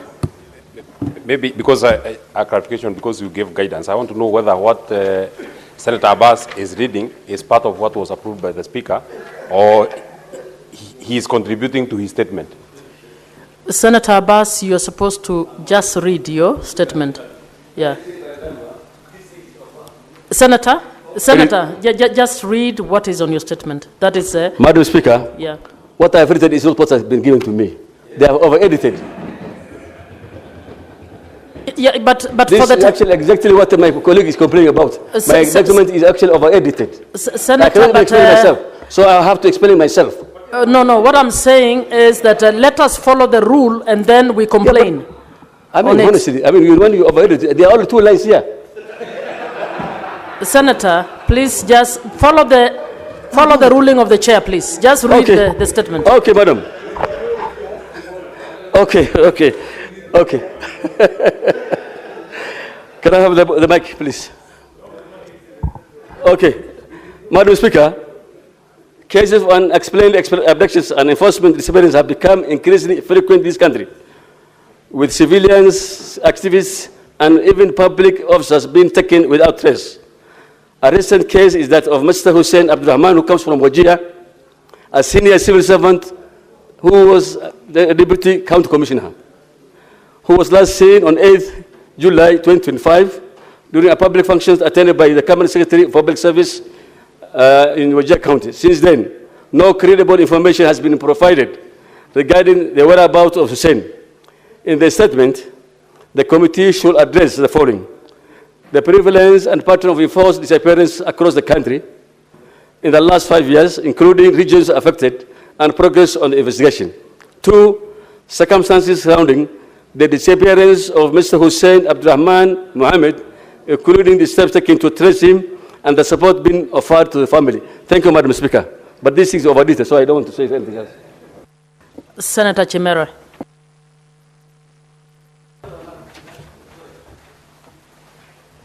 Senator, yes, you have a second statement. Sorry. Please read that before Senator Chimera. You have been confused, I think. Okay. Madam Speaker, I rise pursuant to Standing Order 531 to seek statements from the Standing Committee of Agriculture and Livestock and Fisheries on a matter of county-wide concerns regarding the continued neglect of small-scale farmers in Wajir County by the county government of Wajir. Madam Speaker, Wajir County is actually an arid area that depends on shallow wells and subsurface waters, and everything is being done through irrigation. The economy of Wajir County is largely dependent on agriculture and livestock. However, several small-scale farmers across the county have decried the lack of support from the county government of Wajir in addressing the lack of certified seeds, fertilizers, pesticides, farming tools, and irrigation systems, despite the fact that the county government had allocated a substantial amount of money to the sector through the Department of Agriculture in 2023-24, 24-25 financial years. The farmers have also expressed concerns of the county government failure to provide training and extension services to help enhance productivity.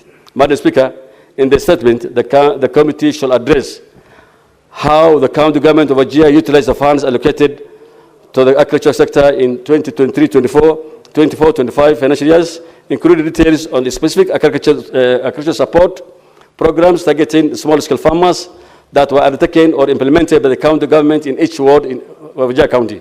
2, whether the Department of Agriculture in Wajir County undertook a needs assessment before rolling out the programs and continually monitor and evaluate the programs during this implementation, and if so, obtain the relevant reports of the needs assessment, monitoring, and evaluation exercises. 3, the number and names of beneficiaries of each of the agricultural support programs undertaken or implemented by the county government in the specific financial years in each ward, including the criteria used to identify and selecting the beneficiaries, particularly under the Food Systems Resilience Project, FSRP, the Kenya Agricultural Business Development Program, KABDB, and the Government of Kenya funded initiatives. Thank you, Madam Speaker. Senator Chimera. Thank you, Madam Speaker. This is a request for a statement on human-wildlife conflicts in Kwale County. Madam Speaker, I rise pursuant to Standing Order 53-1 to seek a statement from the Standing Committee on Lands, Environment, and Natural Resources on a matter of county-wide concern regarding increased cases of human-wildlife conflict in Kwale County. In the statement, the committee should address the following. Number 1, the measures currently being implemented by the Kenya Wildlife Service, KWS, to address the rising incidents of human-wildlife conflict in Kwale County, particularly in the areas of Chanzo, Maji ya Chumvi, Mwangoloto, Kilimangodo, Kwanyanje, Pehoni, Makina, Shirango ya Juu, Bahakwenu, Mwangani, Busho, Kilibasi, Magale, Nyamaleni, Zoyagenu, Silaloni, and Chengoni villages, areas that have experienced frequent elephant attacks, leading to property destruction, crop loss, injuries, and in some cases, fatalities. Number two, Madam Speaker, the number and nature of elephant attacks recorded in these areas over the past 3 years, including details of the response mechanisms deployed by KWS during such incidents. Number three, information on whether any victims of elephant attacks in these areas have been compensated, and if so, a breakdown of the compensation awarded, the number of claimants, the status of pending claims, and the timelines for addressing unresolved cases. Number four, Madam Speaker, the plans in place to prevent further human-wildlife conflict in the affected regions, including but not limited to the construction of barriers, deployment of rapid response teams and community sensitization programs. And lastly, Madam Speaker, the long-term strategies in place by the Ministry of Tourism and Wildlife in collaboration with other relevant agencies to ensure the safety and livelihoods of communities living adjacent to wildlife habitats in Kwale County. Thank you, Madam Speaker. Senator Professor Tom Ojiengda.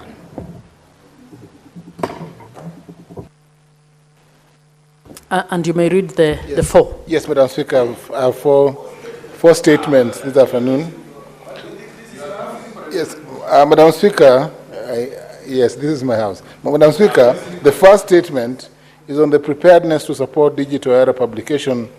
Madam Speaker, I rise pursuant to Standing Order 53-1 to seek a statement from the Standing Committee on Information, Communication and Technology on a matter of national concern regarding the government's preparedness to facilitate digital era public participation, particularly amongst the youth. Madam Speaker, recent developments in the country have highlighted the increasing use of digital platforms by young people to organize, express civic concerns, and demand accountability. This shift highlights the need to formally recognize online civic spaces for legitimate platforms for public participation. In the statement, the committee should address the following, Madam Speaker. One, whether the government through the Ministry of ICT and State Department for Youth has developed or intends to establish a structured youth-led framework to promote digital public participation and civic engagement. Two, plans in place to modelize public participation frameworks by integrating digital tools such as mobile platforms, online consultation, and social media, and whether this can be supported by policy reforms. Lastly, Madam Speaker, measures put in place to ensure that digital civic participation is inclusive, secure, and can be effectively integrated into national policy and county-level public decision-making processes. My second statement, Madam Speaker, is on the regulation of digital lending platforms and consumer protection. Madam Speaker, I rise pursuant to Standing Order 53-1 to seek a statement from the Standing Committee on Finance and Budget on a matter of national concern regarding the regulation of digital lending platforms in Kenya and the protection of consumers from exploitative practices and data misuse. In the statement, the committee should address the following. One, lenders operating in Kenya, including those licensed and unlicensed, and the measures in place for their licensing and oversight. Two, safeguards to protect consumers from excessive interest rates, cyber harassment, and unauthorized access or misuse of personal data. Three, measures taken to enforce the Data Protection Act against digital lenders found to be in breach of data protection and consumer rights. And lastly, interventions to strengthen consumer protection, promote ethical lending practices, and assure compliance by all digital lending platforms. Madam Speaker, my third statement is on the inclusion of the creative economy and innovation in development planning. Madam Speaker, I rise pursuant to Standing Order 53-1 to seek a statement from the Standing Committee on Trade, Industrialization and Tourism on a matter of national concern regarding the inclusion of the creative economy and innovation in Kenya's national and county development plans. In the statement, the committee should address the following. One, the government's policy framework for supporting the creative and innovation sector, including funding, training, and market access. Two, whether the current medium-term plan, MTP, and county integrated development plans, CIDPs, provide for programs or budget lines dedicated to the creative economy. Three, strategies in place to support creative entrepreneurs, content creators, and innovation hubs across the country. And lastly, measures to integrate the creative sector international development priorities, including legal policy and public-private initiatives. Madam Speaker, my last statement is on the implementation status of the Climate Change Act by county governments. Madam Speaker, I rise pursuant to starting order 53.1 to seek a statement from the Standing Committee on Land, Environment and Natural Resources. Matthew used to chair that committee on a matter of national concern regarding the implementation status of the Climate Change Act. Senator, read what has been cleared. I withdraw, Madam Speaker. He was removed. It's okay. I will apologize. He is no longer the chair. Madam Speaker, the implementation of Climate Change Act 2016 as amended 2023. In the statement, the committee addressed the following, Madam Speaker. The number of counties that have complied with the Climate Change Act by enacting enabling county legislation, establishing the County Climate Change Fund, CCFs, and setting up functional County Climate Change Units, CCUs. 2, the role played by the Ministry of Environment, Climate Change and Forestry and the National Treasury in facilitating implementation of the Act at county level, including provision of technical support in accessing climate change finances. Lastly, Madam Speaker, the measures put in place to strengthen county-level compliance with the Climate Change Act, integrate risk in their development plans, and climate resilience since the Act was enacted. Thank you, Madam Speaker. Senator Seki. Thank you, Honorable Speaker. Request for a statement on discrepancies and irregularities in the funding of public schools in Kenya. Honorable Speaker, I rise pursuant to Standing Order 53.1 to seek a statement from the Standing Committee of Education on a matter of national concerns regarding the funding of Auditor General's Special Audit Report on capitation and infrastructure grants in schools across the country for the financial year 2020, 2021, 2021, 2022, 2022, 2023, and 2023, 2024, which uncovered discrepancies in the funding of public schools in Kenya and irregularities of disbursements of capitation funding. Honorable Speaker, the Special Audit Report revealed, among others, a general understanding amounting to Kenya shillings 71 billion for the secondary schools, Kenya shillings 31 billion for junior schools, JSS, Kenya shillings 14 billion for primary schools, and 67 billion for secondary schools special needs education, and that out of 83 sample schools, 14 received capitations totaling to Kenya shillings 16 billion with none evidence of their existence, while six others received capitation yet they had ceased operation. These revelations raised fundamental questions about transparency and accountability within the Ministry of Education and related agencies, and the integrity of their public finance management practices. In particular, the disbursements of funds to non-existent and non-operational schools at a time when schools are grappling with teachers' shortage, infrastructure deficits, congestions, and delays capitations is a betrayal of use of trust of Kenyans people. In the statement, the committee should address the following. The steps in the Ministry of Education is taking to address the underfunding of public schools in general and junior schools and in specific, in light of the significant operations and infrastructure demand at this initial implementation phase on the comprehensive-based curriculum. 2, the mechanisms in place for verifications of the existence of schools before inclusion in the National Examination Management Information System, NEMIS, database, and the circumstances under which the 14 schools identified in the specific audit has having received capitation funds without evidence on their existence were including in the database. 3, identify of officials in the Ministry of Education and the National Treasury responsible for the irregularities, as well as the steps being taken to hold them accountable and to recover any lost funds. 4, last, whether the Ministry of Education intends to understand a comprehensive verification exercise to ascertain the accuracy and integrity of the data in the NEMIS database to avert loss of funds, public funds, through further disbursements of capitation funds on non-existent and non-operational schools. Thank you, Honorable Speaker.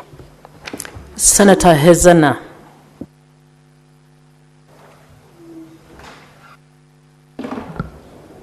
Thank you, Madam Speaker. And I have 2 statements, but I will begin with mine. And this is a request for a statement on influx of wholesale traders from other counties into Samburu County. Madam Speaker, I rise pursuant to Standing Order 53-1 to seek a statement from the Standing Committee on Trade, Industrialization and Tourism on a matter of county-wide concern regarding the influx of wholesale traders from other counties into Samburu County. Madam Speaker, local business owners in Maralal, Baragoi, Achas Post, Wamba, and Suguta Marmar, urban centers in Samburu County, have raised alarm over the influx of traders from outside the county who transport goods in lorries and engage in wholesale trade directly with consumers. These trading activities have disrupted the local market dynamics and threatened the survival of local small and medium-sized enterprises in Samburu County. In the statement, the committee should address the following. 1, the regulatory framework put in place by the county government of Samburu to govern entry into an operation within Samburu County by traders from other counties, including whether the traders are subjected to the same licensing fee and levies paid by the local traders. Secondly, the enforcement mechanism in place to ensure that the traders from other counties comply with Samburu County trade and market laws. Thirdly, the specific steps the county government is taking to protect local and small and medium-sized enterprises in Samburu County from unfair competition. Thank you, Madam Speaker. Madam Speaker, I have a second statement by the Honorable Senator Catherine Muyeka Muma, who is you. And this is a request for a statement. And this is a request for a statement on the rise of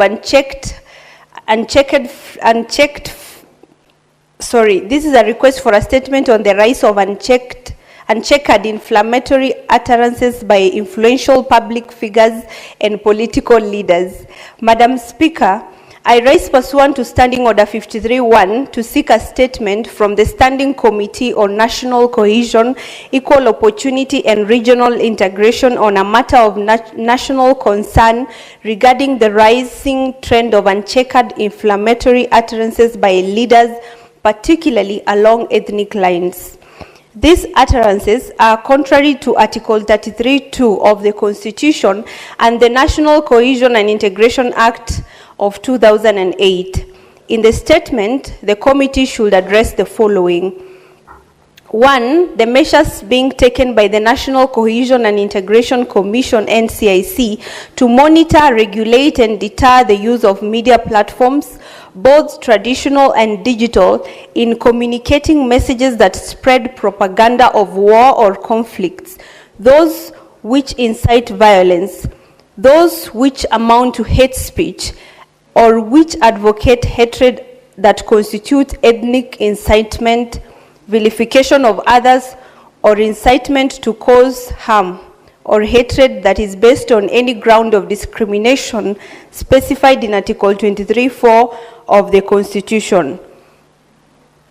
Secondly, whether NCIC has recommended any policy changes that would facilitate the regulation of internet governance, frameworks in Kenya to facilitate effective protection against the use of social media to spread propaganda of war or conflicts, to incite violence, to spread hate speech or advocate hatred that constitutes ethnic incitement, to vilify others or incite others to cause harm contrary to Article 33(2) A, B, and C, and D of the Constitution on Freedom of Expression.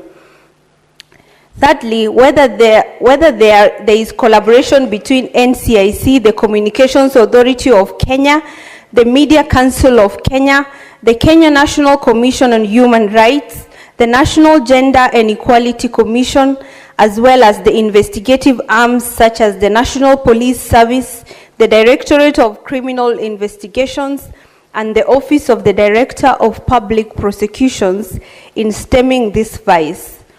Fourth, the steps NCIC and other bodies are taking to promote responsible communication and exercise the freedom of expression, especially by leaders in preventing ethnic polarization.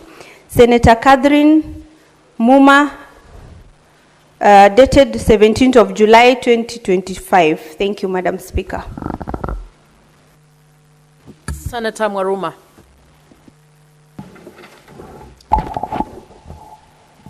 Thank you, Honorable Speaker, for this opportunity to request for a statement on the one-year contribution requirement by the Social Health Authority, SHA. Madam Speaker, I rise pursuant to Standing Order 53-1 to seek a statement from the Standing Committee on Health on a matter of nationwide concern regarding the requirement by the Social Health Authority that patients contribute for a full year before accessing medical care. Madam Speaker, Section 17(1) of the Social Health Insurance General Regulations 2024 provide that households whose income is not derived from salaried employment shall contribute annually to the Social Health Insurance Fund at a rate of 2.75% of the household income, as determined through the prescribed means testing instruments under Regulation 21. This regulation is causing widespread concern as many Kenyans, despite making contributions, are being denied access to healthcare services because they have not completed a full year of payments. This situation undermines the fundamental rights enshrined in Article 43(1)A and Article 43(2) of the Constitution of Kenya, 2010, which guarantees every person the right to the highest attainable standard of health, including the right to health care services. In the statement, the committee should address the following. 1, the rationale behind denying medical services to patients who have not completed a full year of contributions, even in instances where the patient's contributions are up to date at the time of seeking treatment. 2, the government's position on this directive and the measures in place to address this matter. 3, whether personal data from the National Hospital Insurance Fund, NHIF, including contributor identity and contribution history, was successfully migrated to the SHA system. 4, whether the contributions made by N.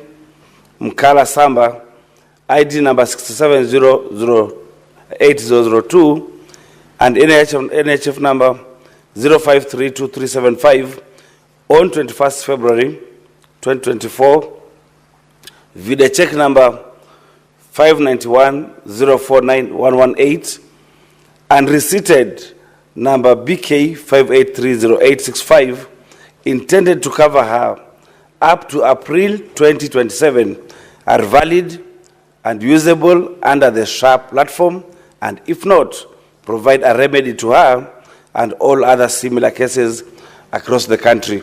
I thank you, Madam Speaker. I don't see Senator Murango, so his statement will be deferred.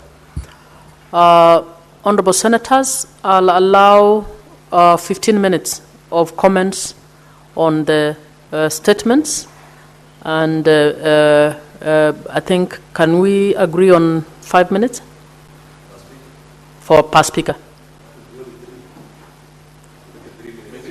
Okay, 3 minutes per speaker. 3 minutes per speaker. Okay. Senator Sifuna. Madam Speaker, allow me some latitude through Senator Kenyuri to pass my condolences to the family of the late Honorable Catherine Nyamato. As you know, Honorable Speaker, there is another great woman leader, Phoebe Asio, that we are also mourning through her son Caesar and the entire Asio family. I just want to say pole to the families and to tell them that they are in our prayers. Honorable Speaker, at the weekend I had opportunity to meet some young women from the University of Nairobi under the auspices of the ODM Women League led by the President, Madam Beth Siengo, who is a member of this House. And I can tell you that even though Caesar, Phoebe Asio and Catherine Nyamato have left us, there is a great, bright future for women leadership in this country. I met some very young, brilliant women like Rosalind Alionya, Rachel Kavita, Mary Letitia, and Kimberly Grace. And I am sure you followed those proceedings when they were speaking to the press. Although the press was a bit unkind and was trying to harass them, I have no doubt that the leadership of women leadership has a very bright future. Honorable Speaker, allow me to comment on the statement on disappearances and then on checking of inflammatory utterances. Honorable Speaker, the reason we insist that we need to build a country that works for all of us is that no one is safe until everybody is safe. You have heard from Nandi, you have heard from Marsabit, the senator for there, also saying that senior civil servants are also being disappeared. And this is why we must resolve this question for all of us. Honorable Speaker, lastly, in 2007, I was one of those young people who were saying one term to Kibaki because we wanted him to go home. And we voted to take Kibaki home, Honorable Speaker. We were very shocked when we were told that our vote does not matter, that someone sitting somewhere can actually alter the results at the ballot.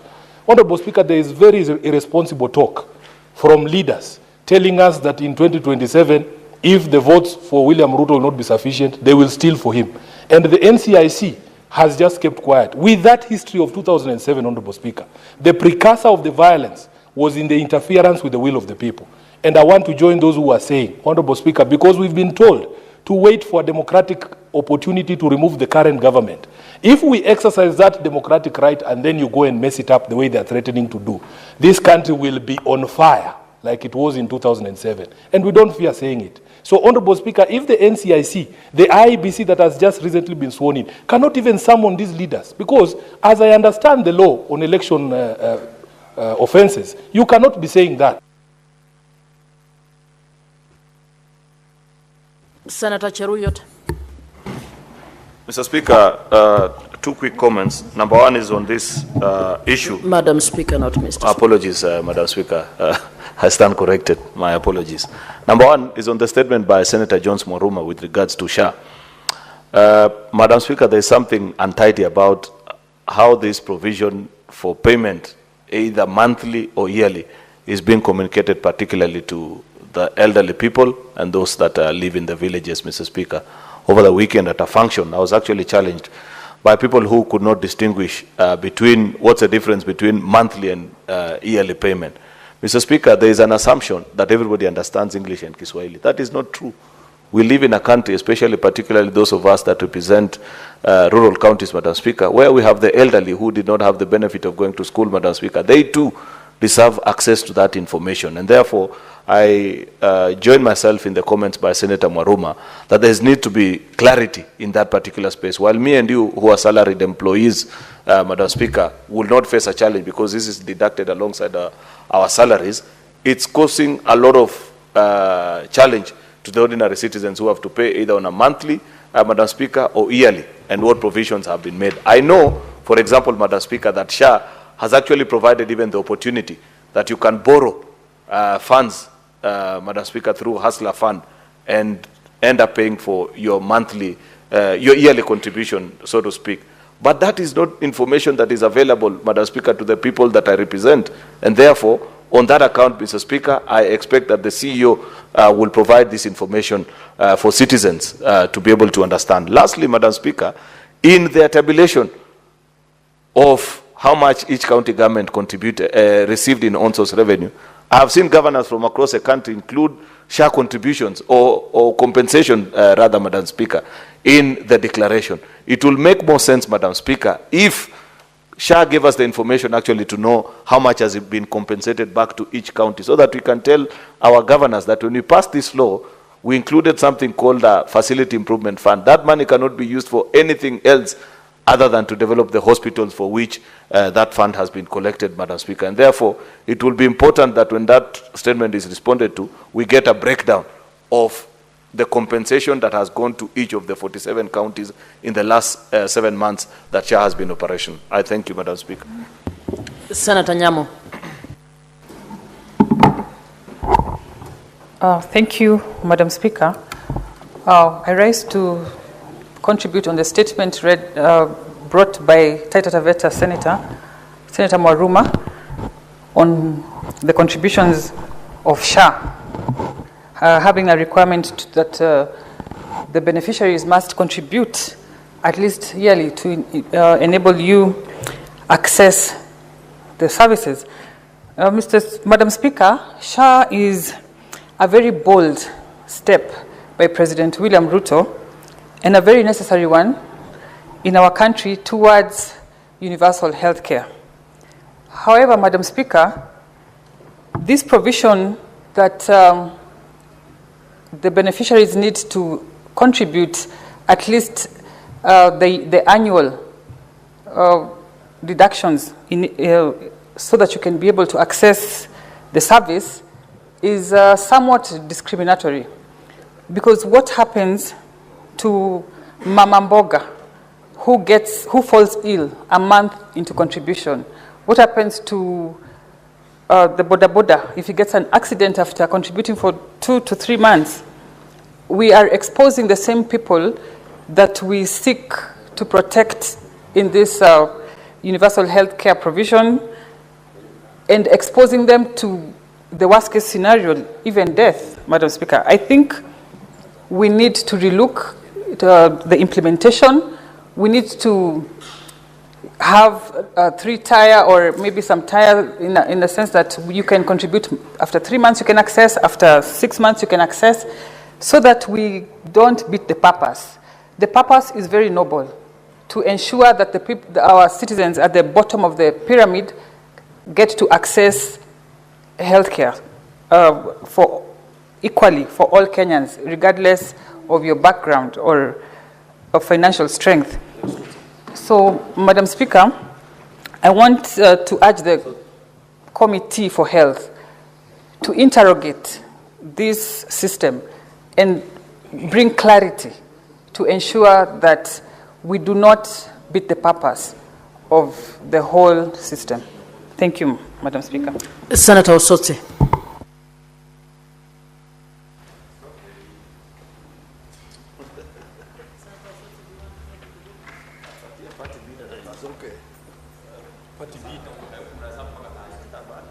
Thank you, Madam Speaker. I had walked out very briefly.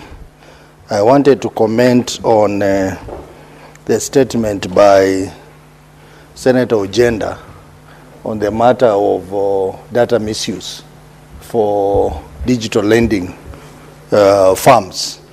I think, Madam Speaker, that's a very important statement, because we are all exposed to this danger on our phone, where some people in the process of borrowing digital loans, they use other people as references.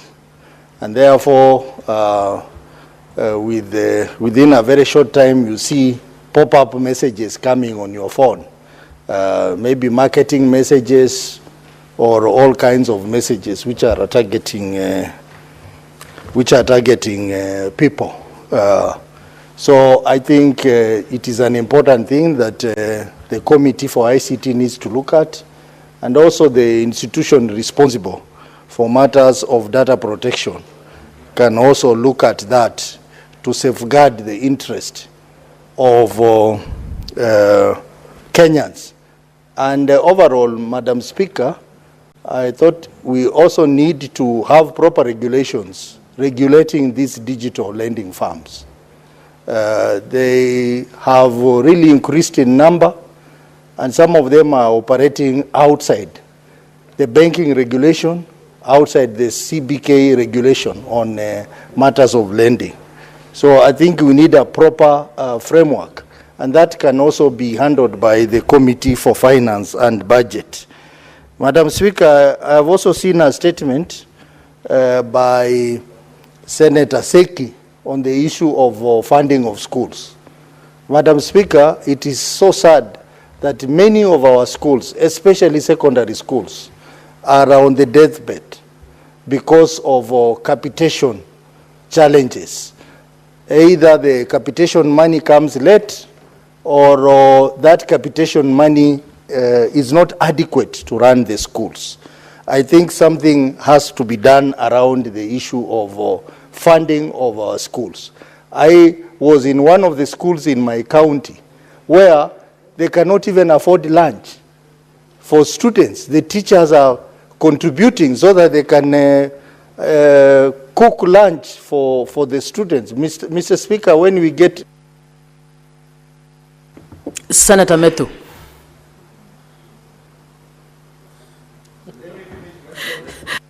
Senator, 1 minute, and then we can move to Methu. Madam Speaker, is a serious problem, and that problem is particularly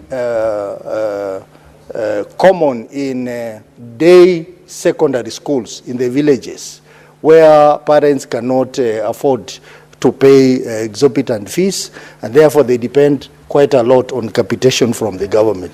So something has to be done around the issue of funding of schools. Madam Speaker, I support the two statements. Thank you very much. Senator Methu. Thank you very much, Mr. Speaker.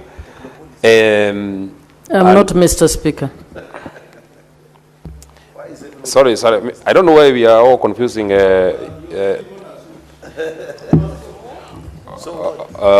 But Madam Speaker, maybe it's because of the strength of your voice.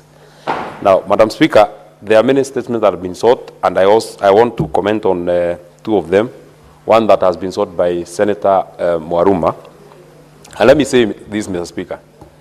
For those of us who oppose the current government, and those of us who are in the formation that I am in, we are said and we are seen to always oppose for the sake of it. But we all would want shared work, because we passed these laws. I was in Turkana. We passed these laws that put the share or the Social Health Authority into motion, Madam Speaker. And we must admit that when it is not working, something has to be done. It is not just about running in villages, in empowerments and saying share is working, share is not working. These are specific cases that have been raised in this specific statement. And I think the reason why this issue of share does not make sense to most of the members of parliament, and that's why they keep defending it, even when there are very glaring gaps in this share, Madam Speaker, is for the mere reason that most of us are, or rather, all of us are salaried. So our deductions are made just directly from our pay slips. And more importantly, we also have a very good medical cover, because members of parliament have a very good medical cover.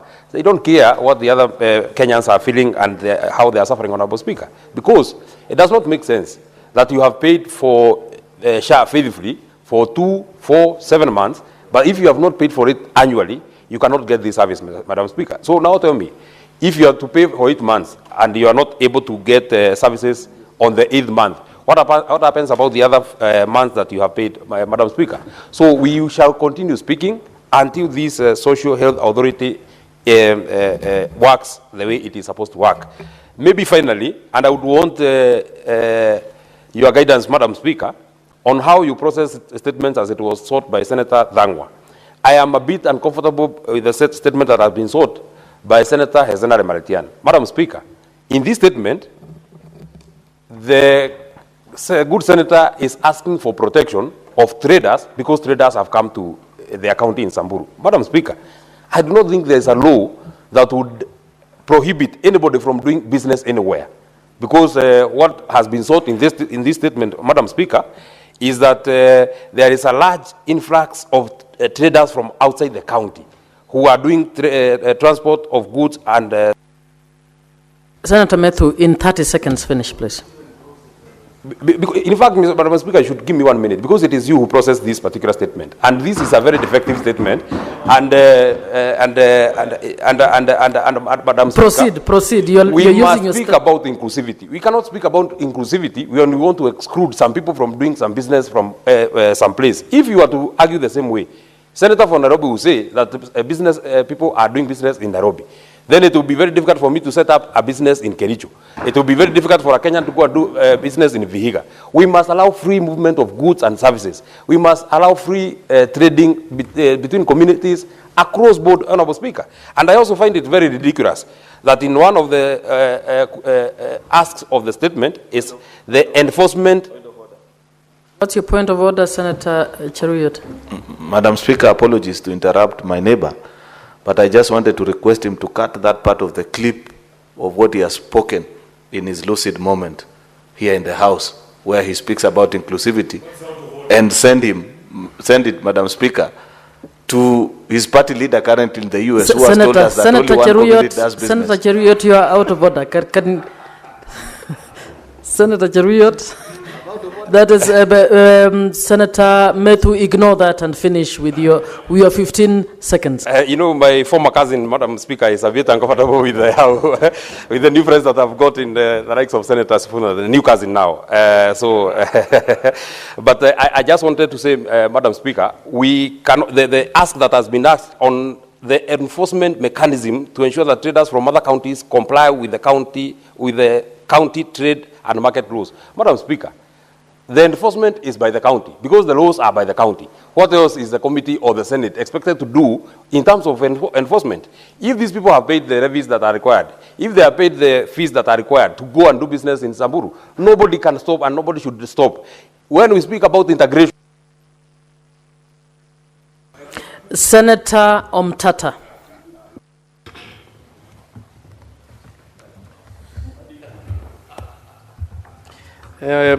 Honorable Speaker, I rise to continue from where Senator Methu has left off. That's a constitutional right for any Kenyan to live and reside and trade anywhere in this country, so we cannot curtail that freedom. But I will proceed to comment on the statement by Senator Mwaruma on the chief. Madam Speaker, it is really disheartening that we have reduced the health of people into a mechanism of extracting money from the poorest of the poor. Chief is an extraction mechanism for stealing from the poor, because if we really wanted universal health care, we would begin by fixing public hospitals. You have not done that. Instead, you are forcing people who otherwise would have enjoyed cover to pay annually when they don't have capacity. People should be allowed to pay according to their capacity. They would have to enjoy a cover that is given by the state. But all said and done, Madam Speaker, the chief arrangement is an extortion mechanism, and that's why they are prioritizing to get as much money as they can from the Kenyan citizen. And that needs to be stopped, so that if the issue is to give people health care, let us fix the health system, let us get hospitals working, let us get the doctors in public hospitals, and let us run universal health care on public hospitals. Running universal health care on private hospitals is opening an avenue for looting from state coffers. So, Madam Speaker, I support this motion, and I pray that when the committee looks at it, it does a holistic job of looking at the entire architecture of universal health care, including answering the question whether you can credibly run universal health care on private hospitals. Thank you, Madam Speaker. Thank you, Senator Omutata. Senator Okenyuri Esther. Thank you, Madam Speaker. I wish to comment on the statement by Senator Catherine Muma on unchecked inflammatory utterances by influential public figures. Madam Speaker, we cannot legislate on morality because I think such kind of utterances has to do with behavior, Madam Speaker. Unfortunately, the Kenyan populace cheers such kind of utterances. So what can we actually do in regard to the statement by Senator Muma? This is actually calling to the attention of all of us to actually check on the culture we have, Madam Speaker, because when you actually even observe political podiums, the most nasty statement is what people cheer. And what our young people learning, they're just picking up from what they see their leaders do. So I think before Senator Muma wants the committee to look into this, as leaders, we need to call ourselves into and just look at what examples we are showing to the young people, to the youth of this country, to the women, and any other person who's expecting direction from we as leaders. We have actually disappointed them, Madam Speaker. So in as much as Senator Muma is concerned with this behavior, it is a challenge on we as leaders to look at how we change the culture and improve behavior.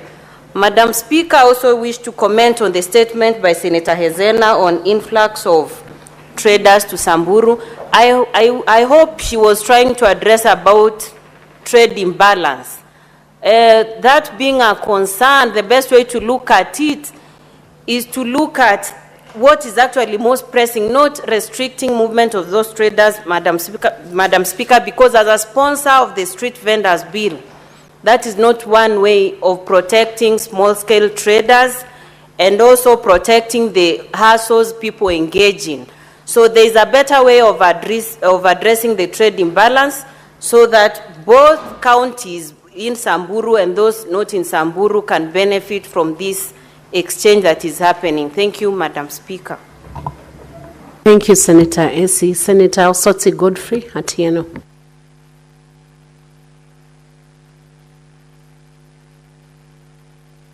Next order. Order number 16, motion, consideration of the National Assembly amendments to the Startup Bill, Senate Bills number 14 of 2022. Person standing Committee on Trade, Industrialization and Tourism to move the motion. That's you are holding forth. Yeah. The Senator Esi, proceed as the Vice Chair. Thank you, Madam Speaker. I'm holding forth for the Chair. I'm the Vice Chairperson of that committee.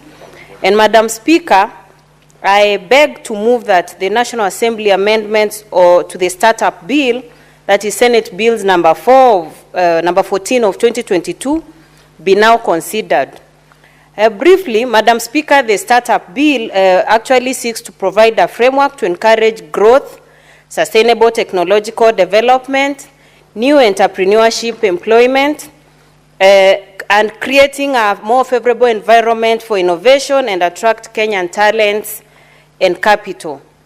I also wish to thank my sister, Senator Christo Asige, for this bill. And after the bill was passed by the Senate, that is on the 21st of February 2024, the bill was transmitted to our sister house as required by the Constitution. The Committee on Trade that I sit in the National Assembly considered this bill and came up with 51 amendments to the bill. Our committee reviewed the amendments made by the National Assembly and agreed with the 25 amendments but rejected 26 amendments. Madam Speaker, the amendments by the National Assembly that the committee adopted enriched this bill further and the committee saw no need in dropping them. Madam Speaker, allow me to also comment on the amendments that the committee rejected. The committee noted that the National Assembly had actually sidelined county governments in this bill. They had removed counties from participating in any role. An example is deleting the definitions of CEC or county executive member. The committee rejected deletion of this because deleting the role of the CEC as it is would make implementation at the county level impossible. So under clause 4 of this bill, the National Assembly deleted the role of the agency and the county governments and replaced it with the role of agency and the estate in implementation of the Act number 4. So our committee rejected this proposal and reinstated the functions of the county government. Having deleted clause 4, which related to the functions of the county governments, the National Assembly deleted clause 5, whose reference is incubation programs and the role of national and county governments play. So our committee also rejected this proposal and resolved that provision in respect of the role of county governments be reinstated and the incubation programs should be provided for under this bill. The committee further observed that since startups operate within both the national and county government economies, a coordinated approach is necessary to balance national policies with local.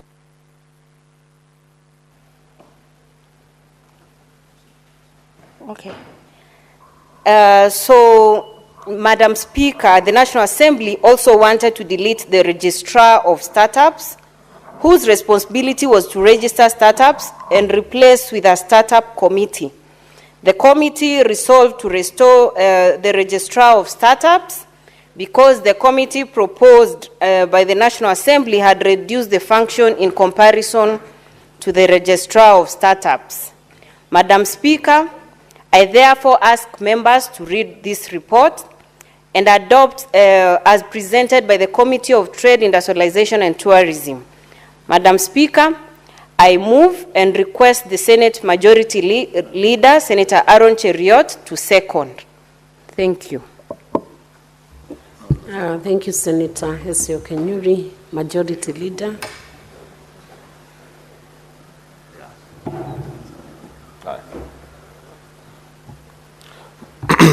Madam Speaker, I rise to second this motion by the Vice Chairperson of the Trade Committee. The startup bill is a very important bill.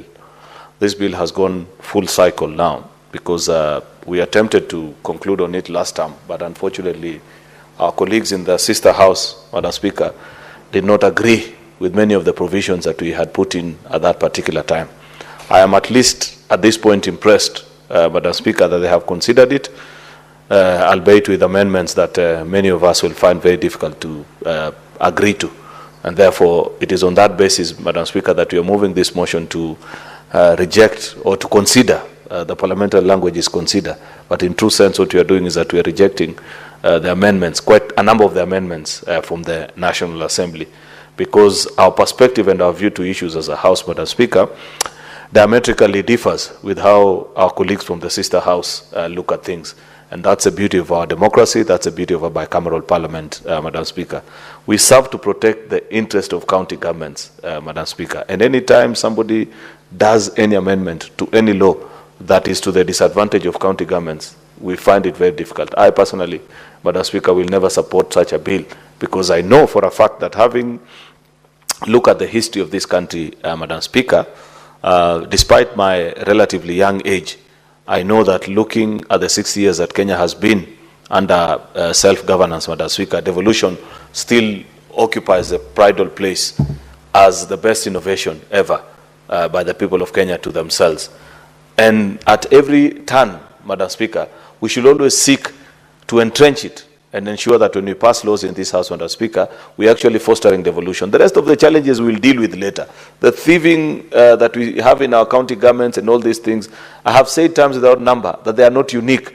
They are a Kenyan problem.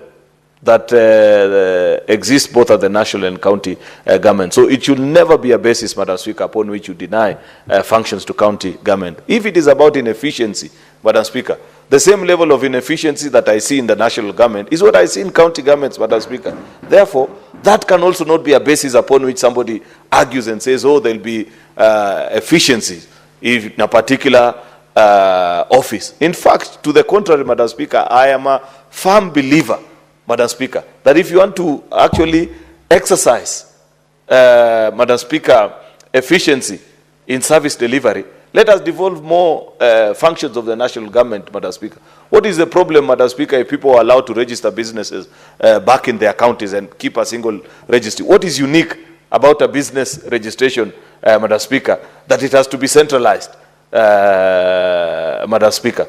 There is no problem. I know there can be ways through which you have a similar system that checks and ensures that you don't have same registration details to one particular business within the jurisdiction of the country, Madam Speaker. But if you check through the process through which people go to, and you are told, oh, you have to wait, I don't know, the papers have gone to Nairobi for this or the other, Madam Speaker, there is need to further decentralize. If you go to a Huduma Center in Kagio, next to your home, Madam Speaker, and you want to register a startup as a person from the village where you come from, they will tell you, yes, you can begin that particular exercise. But it will take a lot of time, Madam Speaker, because that system is still centralized. It has to be sent here to Nairobi to be counter-checked, then it goes back, Madam Speaker. That is no way of ensuring that there is efficiency. On this particular issue, for example, of registration of businesses, Madam Speaker, and the desire to have a registrar purely for startup businesses, Madam Speaker, I would want, though, to be convinced by the committee why they want us to go the way they are proposing. Though I do not agree also with what the National Assembly had proposed, that the current business registrar is sufficient. There was good thinking, Madam Speaker, in the logic as to coming up with a startup bill. We understand that there is a process of registering a business, but a startup, Madam Speaker, faces unique challenges. And what is being envisioned in this particular bill is to make it easy for those that run startups, Madam Speaker, to actually operate with very little or minimum government interference. I wish our colleagues in the National Assembly, and this is why I disagree with them on many occasions, had actually restricted themselves or at least said something about the issue of taxation challenges that startups face in this country, Madam Speaker. Because every time we introduce an amendment that appears even at the minutest of detail close to anything to do with taxation, that house goes up in flame and they reject it. Then it is our genuine expectation that because they have self-governed on that particular topic and say they're the only ones who have the ability to consider it, that they would have at least have said something about either tax rebates, Madam Speaker, or having a special unit within KRA to specifically handle the issues, Madam Speaker, of startups, Madam Speaker. Because you'll find that the same legal requirements that are faced by businesses that have been existent for 50, 60 years, Madam Speaker, some of them extremely stringent, and you will require somebody who runs a complete enterprise, complete with an accountant, Madam Speaker, for them to meet the tax requirements. And you know how we change our taxation policy in this country almost on a yearly basis. It was my genuine expectation, Madam Speaker, that for somebody who runs a startup, where they are the CEO, they are the HR manager, they are the accountant, Madam Speaker, we will make the taxation regime very friendly to them, Madam Speaker. Unfortunately, that hasn't been spoken into. If the House agrees with what the Trade Committee is telling us, that we actually consider these amendments and reject some of them, that will trigger a mediation. It is my hope that the people that will put into that mediation committee to represent us in this House, at least because at the mediation level, Madam Speaker, they can introduce something, say something about a tax proposition to startups, Madam Speaker, providing a unique environment for them so that you don't have to consider them alongside more established businesses, to make it possible for them to transact, to trade, to deal, Madam Speaker, and grow their enterprises devoid of all these other challenges. With those many remarks, Madam Speaker, I beg to second. Thank you. Thank you, Majority Leader. Honorable Senators, I propose the question that the National Assembly amendments to the Startup Bill, Senate Bills number 14 of 2022, be now considered. Senator Osotsi. I'm actually waiting. His name needs to be removed from the dashboard.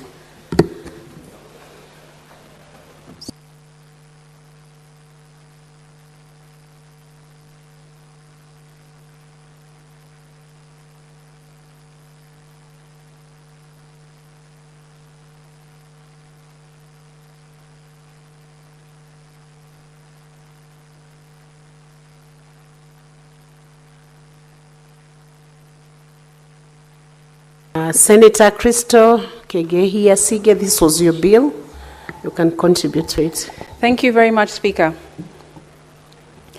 I would like to, first of all, give my hearty gratitude to the Trade Committee, which has considered the amendments to the Startup Bill, which have come from the National Assembly. I want to really commend the work that they've done. It's, from what I have read from the amendments of National Assembly, there were quite a few amendments that they have proposed to the bill, and through the chair of Trade Committee, Senator for Kwale County, and the vice chair who has just moved this motion. Chair, I want to thank them sincerely. Sorry, Speaker, I want to thank them sincerely. Speaker, you will know that I'm the sponsor of the bill. I had tabled it, as Vice Chair has said, back in 2023, and it's taken quite a long journey to come to this point. And I have also looked at the report that has been made by the Trade Committee in the Senate to the amendments, and I want to agree with and support wholly with the suggestions that they have made to the Startup Bill. Speaker, it would really hurt this House if we carried on and supported the amendments in full that the Assembly have made and suggested to us, because then that would mean in the end our functions as a Senate would be moot. And that, of course, would remove any kind of responsibility or function or mandate to the Senate if we were to agree in full with these amendments that have been made and proposed. Speaker, rejecting or removing the function of the CEC at the county level would really tear down at the spirit in which I wrote and drafted and pushed for this particular bill. So that, for me, I agree with. And also removing the function of the registrar, whereby startups are able to go get themselves registered so that they can get the support that many of the amendments or many of the clauses that I have put in the bill they would have enjoyed. Then again, it becomes a really big issue for us as a Senate, as a House, to see ourselves represented and to see ourselves as having a say or a task, any kind of task within this bill, Speaker. So, of course, there are some in the report from the Trade Committee that have approved some of the amendments that National Assembly put forth, which I also want to agree with. I want to trust that the Senate Committee on Trade and Industrialization have gone through every single clause and really deliberated and articulated the issues for or against each one. And I have no problem with the ones they have said should carry on as amended by the National Assembly. However, as the Majority Leader has rightfully said, for the ones that we do want to reject from the National Assembly, that will trigger a mediation process. Speaker, we want to be able to have this mediation process move as smoothly as possible. So if at this point already I can plead with my Senate colleagues to start talking to our members of Parliament and our colleagues in the other House and explain to them that if we go by every single one of their amendments, then we will have no place in this bill. I, as the sponsor of the bill, will have no place in the bill. And of course, at the end of the day, the people who are the stakeholders, the young people, our business owners, our innovators, our entrepreneurs, our our science and research fellows across the country, they'll be the ones to suffer, Speaker, because this is what this bill speaks to. It speaks to trying to solve the problem of unemployment, because as young people, we are trying to say that if we're not going to get employed, then we might as well create employment and become the employer. And that's the spirit of this startup bill, Speaker. And if we continue down the route that has been suggested by the National Assembly, then I'm afraid that this will not have a positive consequence on the people that it's supposed to serve, which is young people and entrepreneurs across the country. So, Speaker, in short, I would like to support the report by our Trade Committee and encourage and plead and beseech the rest of the House to vote no to the National Assembly amendments because, as has been said, we are not in full agreement at this very moment.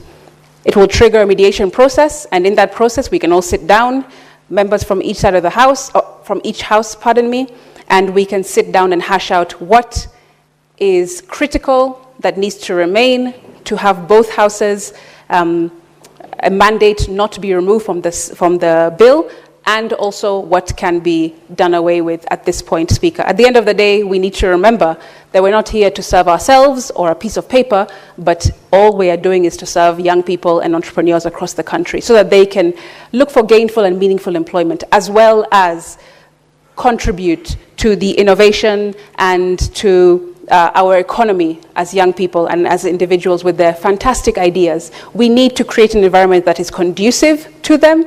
We need to be able to support in capacity building in, through the different hubs that are being suggested through the bill that I put forward, to have funding, support them at their startup level with all kinds of training and seed funding to their ideas and innovations, Speaker, and all of that is within this bill. So the sooner we get to the mediation process, the sooner we agree on both sides from both sides of Parliament, and the sooner we come back and vote on this bill to be passed, then the sooner we are going to support our young people across the country. And I, for one, feel that that should be our bottom line. And that is my bottom line, to listen, to oversight, and to articulate so that we can legislate fully and effectively for the people that we're here to serve. I support and I thank you. Thank you, Senator Christo.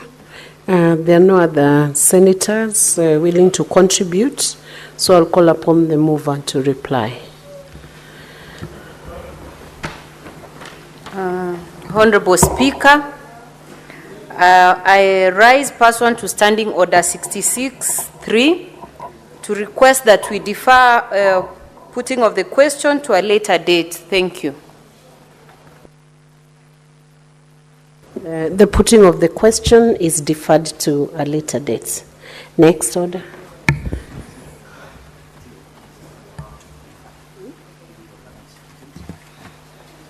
I will now take this opportunity to reorganize the order paper.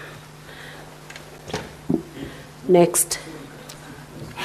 Order number 25, the Technopolis Bill, National Assembly Bills number 6 of 2024, second reading. Majority Leader. Thank you, Madam Speaker. Madam Speaker, I beg to move that the Technopolis Bill, National Assembly Bill number 6 of 2024, be now read a second time. Madam Speaker, this bill, the Technopolis Bill, was published in the Kenya Gazette Supplement number 30 of 2024, dated on the 2nd of February 2024, and passed by the National Assembly actually in the month of December last year, after which it was referred to this House in the month of February, and our committee has done some fairly good job on it, listened to stakeholders. Madam Speaker, our aspirations as a country to be the regional and perhaps even challenge global leaders in the technology space, Madam Speaker, is not a secret. Over the years, there are many things that even world-renowned tech giants have visited this country actually to learn a thing or two about the things that we do as a country. And in the use of technology, Madam Speaker, despite the fact that we have many other challenges, Madam Speaker, has helped many people create businesses. There are many young people today, Madam Speaker, who, in the absence of the technological innovative space that exists in this country, will actually be jobless. And Madam Speaker, therefore, as policy makers, as legislators, we must always strive to find ways in which we continue to work hard and make ourselves respectable global leaders. At least on the African continent, Madam Speaker, I know for a fact that very few nations will hold a candle to us in this particular space, where it's regard to IT startups, Madam Speaker, or even at the very basic level, Madam Speaker, availability of internet services, Madam Speaker, through the broadband superhighway across the country. You understand, Madam Speaker, because you were Secretary General of UDA at that particular time, that part of our 5 key agendas is actually the digital superhighway, Madam Speaker, to lay over 100,000 kilometers of cable across the country so that people can easily access internet. Because you understand that there are many young people who actually draw or learn, Madam Speaker, or run their businesses, Madam Speaker, through the internet space. And it is important, Madam Speaker, to ensure that this is provided for, and we do things that encourage this innovation. I am only disappointed, Madam Speaker, in the fact that as we speak today, this bill will actually be responding to only one of the digital hubs at that very high level that has been set up in the country, which is the Konza Technopolis, Madam Speaker. It would have been my hope and appreciation if similar campuses will be replicated. I've had opportunity when I served in the ICT committee in my first term in this Senate, Madam Speaker, to actually visit 2 what you would refer to as a proper digital hub. One is a Panasonic Center in Tokyo, Japan, and 2, Madam Speaker, I forget the exact name, Madam Speaker, of a particular city in China, but it was within that particular space that I began to appreciate what exactly such developments as a Konza Development Center, Madam Speaker, IT Development Center, Madam Speaker, will do and contribute in terms of business opportunity to this country. And we must always strive and find ways through which we strengthen and provide them with a legal framework, Madam Speaker, so that they are able to invest, Madam Speaker, and attract actually investment. People can come and set up their businesses here. You understand, Madam Speaker, that last year, when the President visited the United States of America, there are quite a number of IT firms that expressed desire and interest to come and study and understand this Kenyan technology space and why it continues to be a trailblazer on the continent, Madam Speaker. But there are many things that held them back from investing. Of course, Madam Speaker, the space to work on, the very harboring, actually, cost of power, Madam Speaker. It's something that provided a significant challenge to many of them, because if you work and look into this technological space, Madam Speaker, you provide the conducive environment for these companies to come and set up their businesses. Remember, this is a space that is extremely competitive. If you expect them to buy even something as simple as power at the same cost, Madam Speaker, with another industry that manufactures cement and the rest, they will not compete and they will never find us attractive. That's why you're creating this authority, so that, Madam Speaker, at that Konza Technopolis, it's one of the Vision 2030 projects that as a country, if we are able actually to set it the level that it was envisioned in the year 2005, Madam Speaker, when it was first launched, Madam Speaker, then we can say actually that we have ticked part of the items that we signed up for in the year 2005 as a country. You know, the unfortunate thing about us, Madam Speaker, is that there is an obsession almost by every administration to try and recreate a new program and put in the energy of the things that they feel this is what will be known more about. But I must appreciate, Madam Speaker, that at least there are things that we are continuing to try and improve and make better that date as far back as 2 administrations before this. And I must appreciate that about the administration of the day, Madam Speaker. Otherwise, if you had taken the path of saying that we ignore what others did because we will not get the political clout about it, Madam Speaker, and the things that are being said. You know, a leader, Madam Speaker, must do the right thing either way. Whether you're praised or not praised, right remains to be the right thing. You know, last week I saw comments when there was a video that was done about Nairobi River and what the restoration program that is being done. There were comments. If you read the comments down the line, people are saying, oh, this was initiated by the previous administration, and so on and forth. It doesn't matter. Just do the right thing at the end of the day.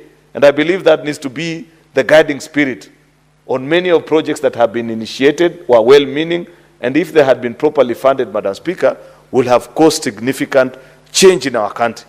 I believe that is a guiding ideology in trying to fulfill actually the dream that the NAC administration had when they set up the Konza Digital Center, Madam Speaker. I have visited that place, and Madam Speaker, if you visit that place today, you will understand and appreciate that there is big potential and the opportunity to employ thousands, if not hundreds of thousands of young people if we achieve, Madam Speaker, and provide them with the necessary support that is needed. That's why this bill is extremely important, and I have sat down, Madam Speaker, for all those hours waiting for an opportunity that we consider this bill, add our thoughts, Madam Speaker. I have seen that our colleagues in the ICT committee have proposed a raft of amendments. I have just scanned through their report, which is available on our, what is it called, the IT system, Madam Speaker.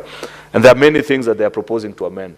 And I agree with actually almost all of them. There may be one or two that I'll need further convincing or to understand the perspective from which, Madam Speaker, the members of ICT are speaking to us about. But the objective of this bill will actually provide us with a comprehensive framework to establishment of a Technopolis in Kenya and create this authority known as the Technopolis Development Authority, which is responsible for the development, governance, planning, management, improvement, and maintenance of every Technopolis that is available. That's a point I was speaking to Senator Osotsi, that as we speak today, it's only Konza that we can refer to. But it will be my wish that this is set up in the different parts of the country. Madam Speaker, you know, for example, that in Bomet, where Senator Sigei comes from, that there are young people there who I am yet to understand their operation procedures, Madam Speaker. They don't go to any university. You will never find them trained. They barely even speak English, Madam Speaker. But the things they can do when they are placed in front of a computer, Madam Speaker, I still feel that actually we are not treating them correctly, because many of them, after they have hacked into Safaricom servers, bank systems, we only arrest them and take them to jail. I believe, Madam Speaker, that much as what they are doing is wrong, you need to harness more than just, apart from punishing them, Madam Speaker, you need to understand them better also and establish this knowledge that they have. Is it something that we can tap into as a country, Madam Speaker? Because if somebody has not gone to school, Madam Speaker, but they are able to crack the hardest of bank security systems and withdraw money from your phone or from your bank systems, Madam Speaker, while you're seated here, Madam Speaker, that person deserves more than prison. You can have them in prison, Madam Speaker, but also have them teach or earn while they are still there and sustain their families, Madam Speaker.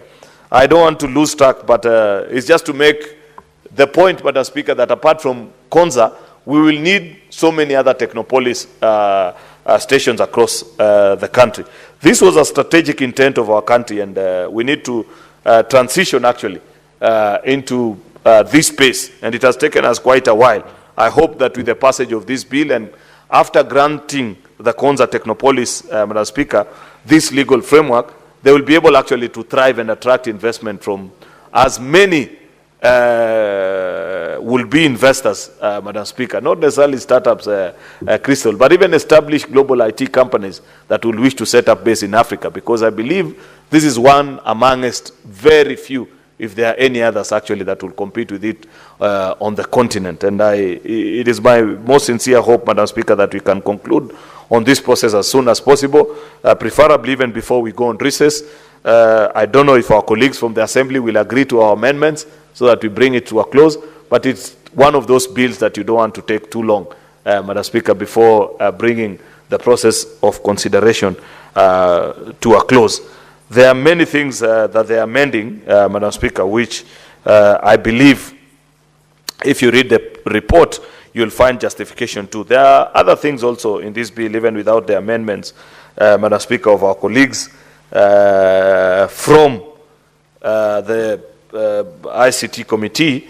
Personally, I would find challenge to support, and I'd wish perhaps that they add on to the amendments, like Clause 23, Madam Speaker, that gives powers to this Technopolis Development Control, that this authority shall have the power within a Technopolis to regulate zoning, including land use and density of development. It is my hope, you know, land use, Madam Speaker, is a devolved function. And this authority that you're creating is heavy with the presence of what you would call the national government. There needs to be a counterbalance with regards to existence of also either bodies or representatives from county government, so that if they were to pass a policy, I understand that there is need to ensure that there is proper regulated land use, Madam Speaker, in any designated area that will have been gazetted as a technopolis. But, Madam Speaker, that needs to be done within the realization that this country, Madam Speaker, under the new constitution, has two levels of government, and therefore there is need to have representation from, Madam Speaker, the national as well as the county governments in making some of these decisions, and so on and so forth, Madam Speaker. There are many other things that I have wished to say, but I am cognizant of the fact that there is time limited, and I want to grant also my colleague, Senator Osotsi, sufficient time. You know, Senator Osotsi is fairly adept at these issues. Anytime you mention any statement to do with the data protection, I have noted actually, you will get a comment from Senator Osotsi. The same way if you mention something to do with, no, I don't want to get into trouble, Madam Speaker, and it's late in the day, Madam Speaker, because I don't want to lose track of the things that I'm saying. Therefore, with those remarks, I beg to move and request the Senator for Vihiga, Senator Godfrey Osotsi, to second this bill. I thank you. Majority Leader, Senator Osotsi. Thank you very much, Madam Speaker and Majority Leader. Indeed, Madam Speaker, I'm delighted to second this bill. And I want to say that this piece of legislation is one of the very important things that were contained in Vision 2030 that was started after 2013. And it's taken a while for us to realize the benefits of having technopolis in our country. Madam Speaker, you can imagine that the idea about having Konza City was started during Kibaki regime. Kibaki finished, went, and then it continued on to President Uhuru's regime. He finished and he went. Up to now, we are still talking about Konza City. By now, we should actually be accruing the benefits of Konza City. Madam Speaker, I've read through the bill, and one thing that I'm happy with the bill is that there was an initial bill that was proposing to have Konza Metropolis Authority.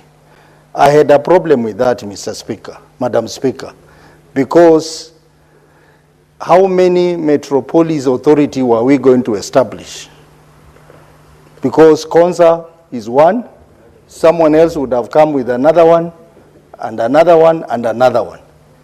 So we'll end up having so many authorities, and that would be a problem.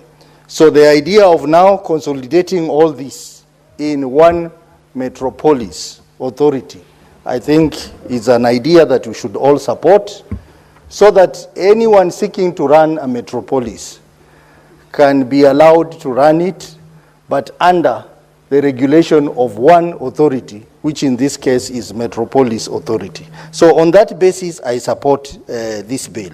But Madam Speaker, even as I support this bill, because I know it's going to bring order, in the way metropolises are going to be established, they are going to be run, how land use within those metropolises is going to be managed, how licensing of various institutions is going to be done. It's a good idea. But it is also myopic. And I'm sorry to say that this bill, there are provisions which are myopic. Madam Speaker, in a metropolis, you cannot limit the metropolis to a geographical area. You cannot limit a metropolis to a buffer zone, just a defined area, and say this number of acres of land will be used by Konza City. Madam Speaker, we know technologies are growing every day. And therefore, the idea of limiting, for example, Konza, to only about 2,023 acres, I think that one is myopic, and we should amend so that there is no limitation. It's like now saying we want to have a city. That city must be established within 1,000 acres of land. Madam Speaker, cities are growing every day. Institutions are growing every day. So I have a problem with that limitation, that a metropolis will be limited to a particular size of a buffer zone, a particular size of a geographical area. It is not proper. It is not proper thinking. And given that, Madam Speaker, this is going to be an area that is going to host technologies, ICT technologies, it is not proper. Because in ICT, Madam Speaker, and I'm talking as someone who is very experienced in this field, Madam Speaker, we have something that is called, when you are conceptualizing an idea, a product, or a solution in ICT, you must look at the wider context. Anytime, for example, if you are developing a piece of software, think widely about what other things can ride on that solution you are building. For example, Mr. Speaker, you have seen institutions like telecommunication companies establishing a solution. And then after a very short time, you hear that they want to scale it up, introduce another solution to it. Every time they do that, it is costly. That's why in IT, we encourage that every time you are conceptualizing a solution, you must have a wider thinking. That wider thinking is not reflected in this bill because it is limiting a metropolis, a technopolis, to only 2,000 acres of land, Madam Speaker. It's not making sense. So even as the National Assembly has processed this bill, and now it has come to the Senate, one of the key amendments should actually to remove this provision. Let the land use regulation be there, but don't limit the land size. That would be myopic. And more so, Madam Speaker, because this bill, under Section 20 of the bill, is recommending that all digital services, government digital services, should go to metropolis, technopolis, Konza City. Tax, immigration, permit and approval, licensing of business, the Ministry of ICT, and regulatory bodies like CA and all other IT institutions should go to Konza City. If you are saying that and you are limiting land size, then there is a problem, Madam Speaker. So, Madam Speaker, on that issue of limitation of land size and the issue of having a buffer zone, I think that is not good thinking. That is not wisdom. This Senate should amend that so that we allow what we call ability to scalability. We allow scalability. That is the right word of IT I wanted to use. And that is why every countries, these modern countries, which modern technologies, they have established what you call smart cities. In those smart cities, if you go to China, you go to India, you go to Russia and other countries, the smart cities have no limitation or boundaries. They have no limitation. This is the first technopolis that is being defined in terms of number of acres. Madam Speaker, just look at the definition of Konza City, for example. Look at the definition of Konza City. This is what it says. It says, Konza's metropolis means all that parcel of land known as land reference number 991-8/6, measuring 23.6 hectares or thereabout. Is that how you define a technopolis? No, you cannot define a technopolis based on the definite size of land. This bill cannot pass in the form it is in, Madam Speaker. We will have done injustice to this country. So I said I'm supporting it, but with some reservations, Madam Speaker.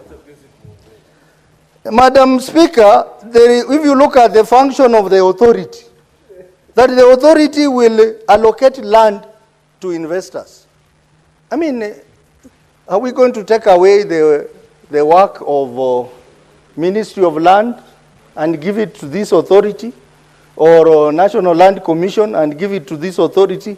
I think that must be looked at, because this is another area that land grabbers will come in and allocate themselves land in Konza City and other technopolis, Madam Speaker. That must be looked at. But Madam Speaker, I'm being encouraged by my colleagues to be very brief, but you know, this is my area, Madam Speaker. So let me educate this House a bit in these areas. Madam Speaker, another area of concern is the composition of the board. Madam Speaker, the board has a chairperson, it has a PS, Ministry of ICT, PS, Treasury, Attorney General, and 5 other persons appointed by the Cabinet Secretary through a competitive process.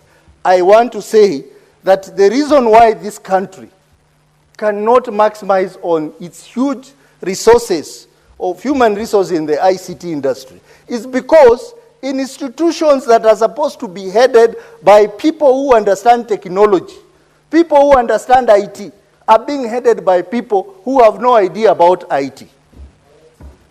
And we are repeating this mistake here, Madam Speaker. If you look at Communication Authority, it's being headed by a journalist. He has no idea about ICT. If you look at ICT Authority, it's being headed by someone who does not understand ICT. For the first time, Madam Speaker, I will be sponsoring an amendment to say that the chairperson of this authority must have someone who is educated, knowledgeable in an ICT environment. Either software engineering, artificial intelligence, or those kind of things. Not just to appoint someone. You may find a politician is appointed to be the chairperson of this authority. This authority will not accomplish its mission. And the 5 persons, it must be clear that at least 3 of those persons must have people with an ICT background, attested, verified, and measured experience in ICT industry. That way, we'll make progress as a country. But when we start this kind of ICT institutions and give jobs to people who have no background in ICT, we end up not. And Madam Speaker, you know, in the last parliament, I came up with a bill called ICT Practitioners Bill, where I wanted to have a legal framework to regulate the ICT profession, so that we get to understand who is an expert Senator, and who is not an expert. Senator Osotsi, Senator Medhu has something to inform you about what you're debating. Senator Methu calls me a cousin, so let me allow him to. Senator Methu. Yeah, this new arrangement is very good. Now Senator Osotsi can trust that. I just wanted to inform him in the spirit of what he's proposing, that he would want professionals to take especially roles on profession that they can, they are professionals in. I've just Googled. The chairperson of the ICT authority is called Mary Wambui Mungai, and there is no known educational background of this person. Her profession is just businesswoman. Thank you for that information. All of us know who she is and her level of experience. That's what I want. And heading a critical institution like. Is there a relationship between that information and what you were debating? What's your point of order, Senator Chirarike? He was informing me. Share accuracy of facts, because she has said, he said he knows who she is. Madam Speaker, accuracy of facts. Does it mean that Kenyans who are not experts in, for example, legislative agenda, like him, is a forester? Should he be here? Mr. Speaker, like, I'm not saying his name, Madam Speaker, we need to protect, and this habit of Senator Metu, like his party leader, Wamunyoro, he wants to profile the community. Does it mean Mary Wambui, who is an established, Madam Speaker, a renowned business, this is a person who is an entrepreneur from the scratch. Let him finish. Yes, Senator Metu, Mary Wambui is one of the trailblazers in women who have built an enterprise from scratch. Unlike some individuals who are here, they have never built even a Chang'an kiosk. Madam Speaker, you need to protect this issue of profiling communities, and individuals must stop. Mr. Speaker, and that is why I'm saying it is mentioning, because she is a Kikuyu. And we know where he is headed, Madam Speaker. Senator Chirarike, so Senator Chirarike, what's your point of order? The point of order is under Article 10 of the Constitution. Every Kenyan has a right to sit in, and that is why if today, Madam Speaker, for example, you must, if we were, Madam Speaker, let me just conclude, Senator Chirarike, so that you can rule. Senator Sifuna, let me finish with Senator Chirarike. Can you give an indication of which standing order you are using? Madam Speaker, I'm using standing order 105 and Article 10 of the Constitution. One of the reasons is even regional balance. So what is the point of order? The point, Madam Speaker, Senator Medhu, the point, Madam Speaker, is Kenyans are watching, is perception that Kenyans who are not come from particular expertise should not be leading there. Like I'm using an example in the Senate. He is a forester. If we wanted to go for people who know legislative drafting, he should not be here. Then why profile individuals, Madam Speaker? Okay, Senator Chirarike, resume your seat. Senator Medhu, have you understood the point of order? Senator Sifuna, resume your seat, Senator Medhu. Let's first hear Senator. I will deal with it. Let me hear the standing order, the point of order being raised by Senator Sifuna.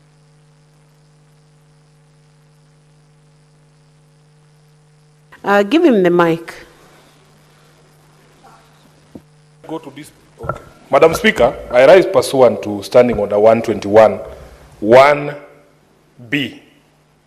Senator Chirarike is in the habit of raising knowingly false points of order and using that opportunity to introduce debate that had nothing to do with what was being said on the floor. I don't remember Senator Osotsi mentioning the name of any tribe, neither did Senator Methu. Honorable Speaker, Osotsi was speaking about getting people who are fit for purpose and competence. We have lost the culture of meritocracy in this country. How can you be a dairy farmer and you want to head an ICT farm? So you just wait for somebody who has expertise, and when we have a vacancy in the Kenya Dairy Board, we will call you. There is nothing wrong with that, Honorable Speaker. But this thing of Senator Chirarike repeatedly Rising on false points of order, I want to beseech the seat of the Speaker to punish this gentleman for once, Honorable Speaker. This is too much. It is too much. Senator. And Honorable Speaker, can I finish, Honorable Yes, Speaker? but I need to guide you. Refer to the conduct of Senator Cherargei during these proceedings. That's what I'm so doing. So that it confines me to give direction within what has been done now. Because if you refer to previous sessions, we do not have the record there. So refer to what he has done now, so we can confine our directions to what he has done within this session. Honorable Speaker, the Hansard exists for a purpose. It is possible for us to establish conduct that is established, that it is repeated conduct. Today is just one of those opportunities that have actually been given to address a question of frivolous and false points of order. But Senator Cherargei has abused this, and the speakership should note that there are some people here now, Honorable Speaker, who should not be allowed to rise on points of order. It cannot be that you are the only person who knows when other people are out of order. Can you allow Senator Esio Kenyuru to also rise on a point of order for a change? Because it can't just be Cherargei, and we are getting sick and tired of this rubbish from Senator Cherargei. Senator Sifuna, rubbish is not, the reference to the word rubbish is not parliamentary language. Can you withdraw the reference of that word rubbish? Then I deal with the direction that needs. Honorable Speaker, withdraw that. Deal with the infractions in the order in which they came. First, deal with him, then you can deal with me. Withdraw that, and then I deal with Cherargei on that issue. Speaker, I withdraw. Thank you. Senator Cherargei. You know, I will give you a chance, but Senator Medhu, you will now maintain silence. I deal with that issue before I come to you. I've given the direction on it. Senator Cherargei, you were asking for a point of order. Your point of order, first of all, was not clear, because you were not clear what you were seeking from Senator Medhu. And while I'm on that point of order, the information that was offered by Senator Medhu to Senator Osotsi had no relation to the Technopolis. You introduced a different organization and cited the chair of a different. He talked about Technopolis and qualifications of people who should serve in that Technopolis, the chair of the authority. Senator Osotsi, can you clarify whether you mentioned CA?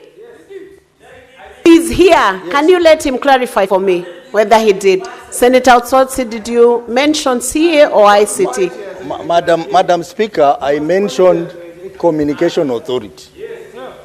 Okay, then that was in order for the point of information to be served.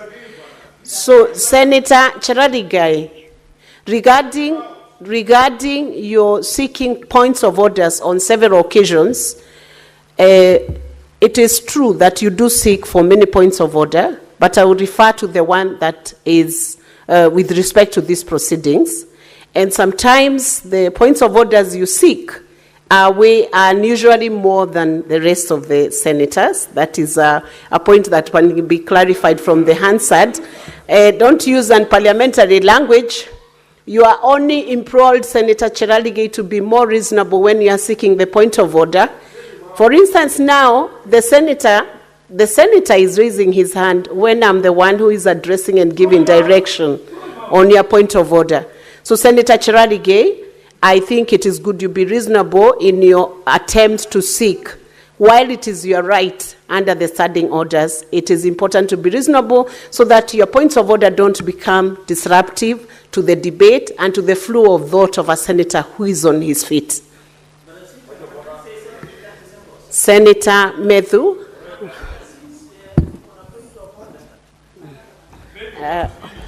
Honorable Senators, we will give you a chance when the House resumes. Honorable Senators.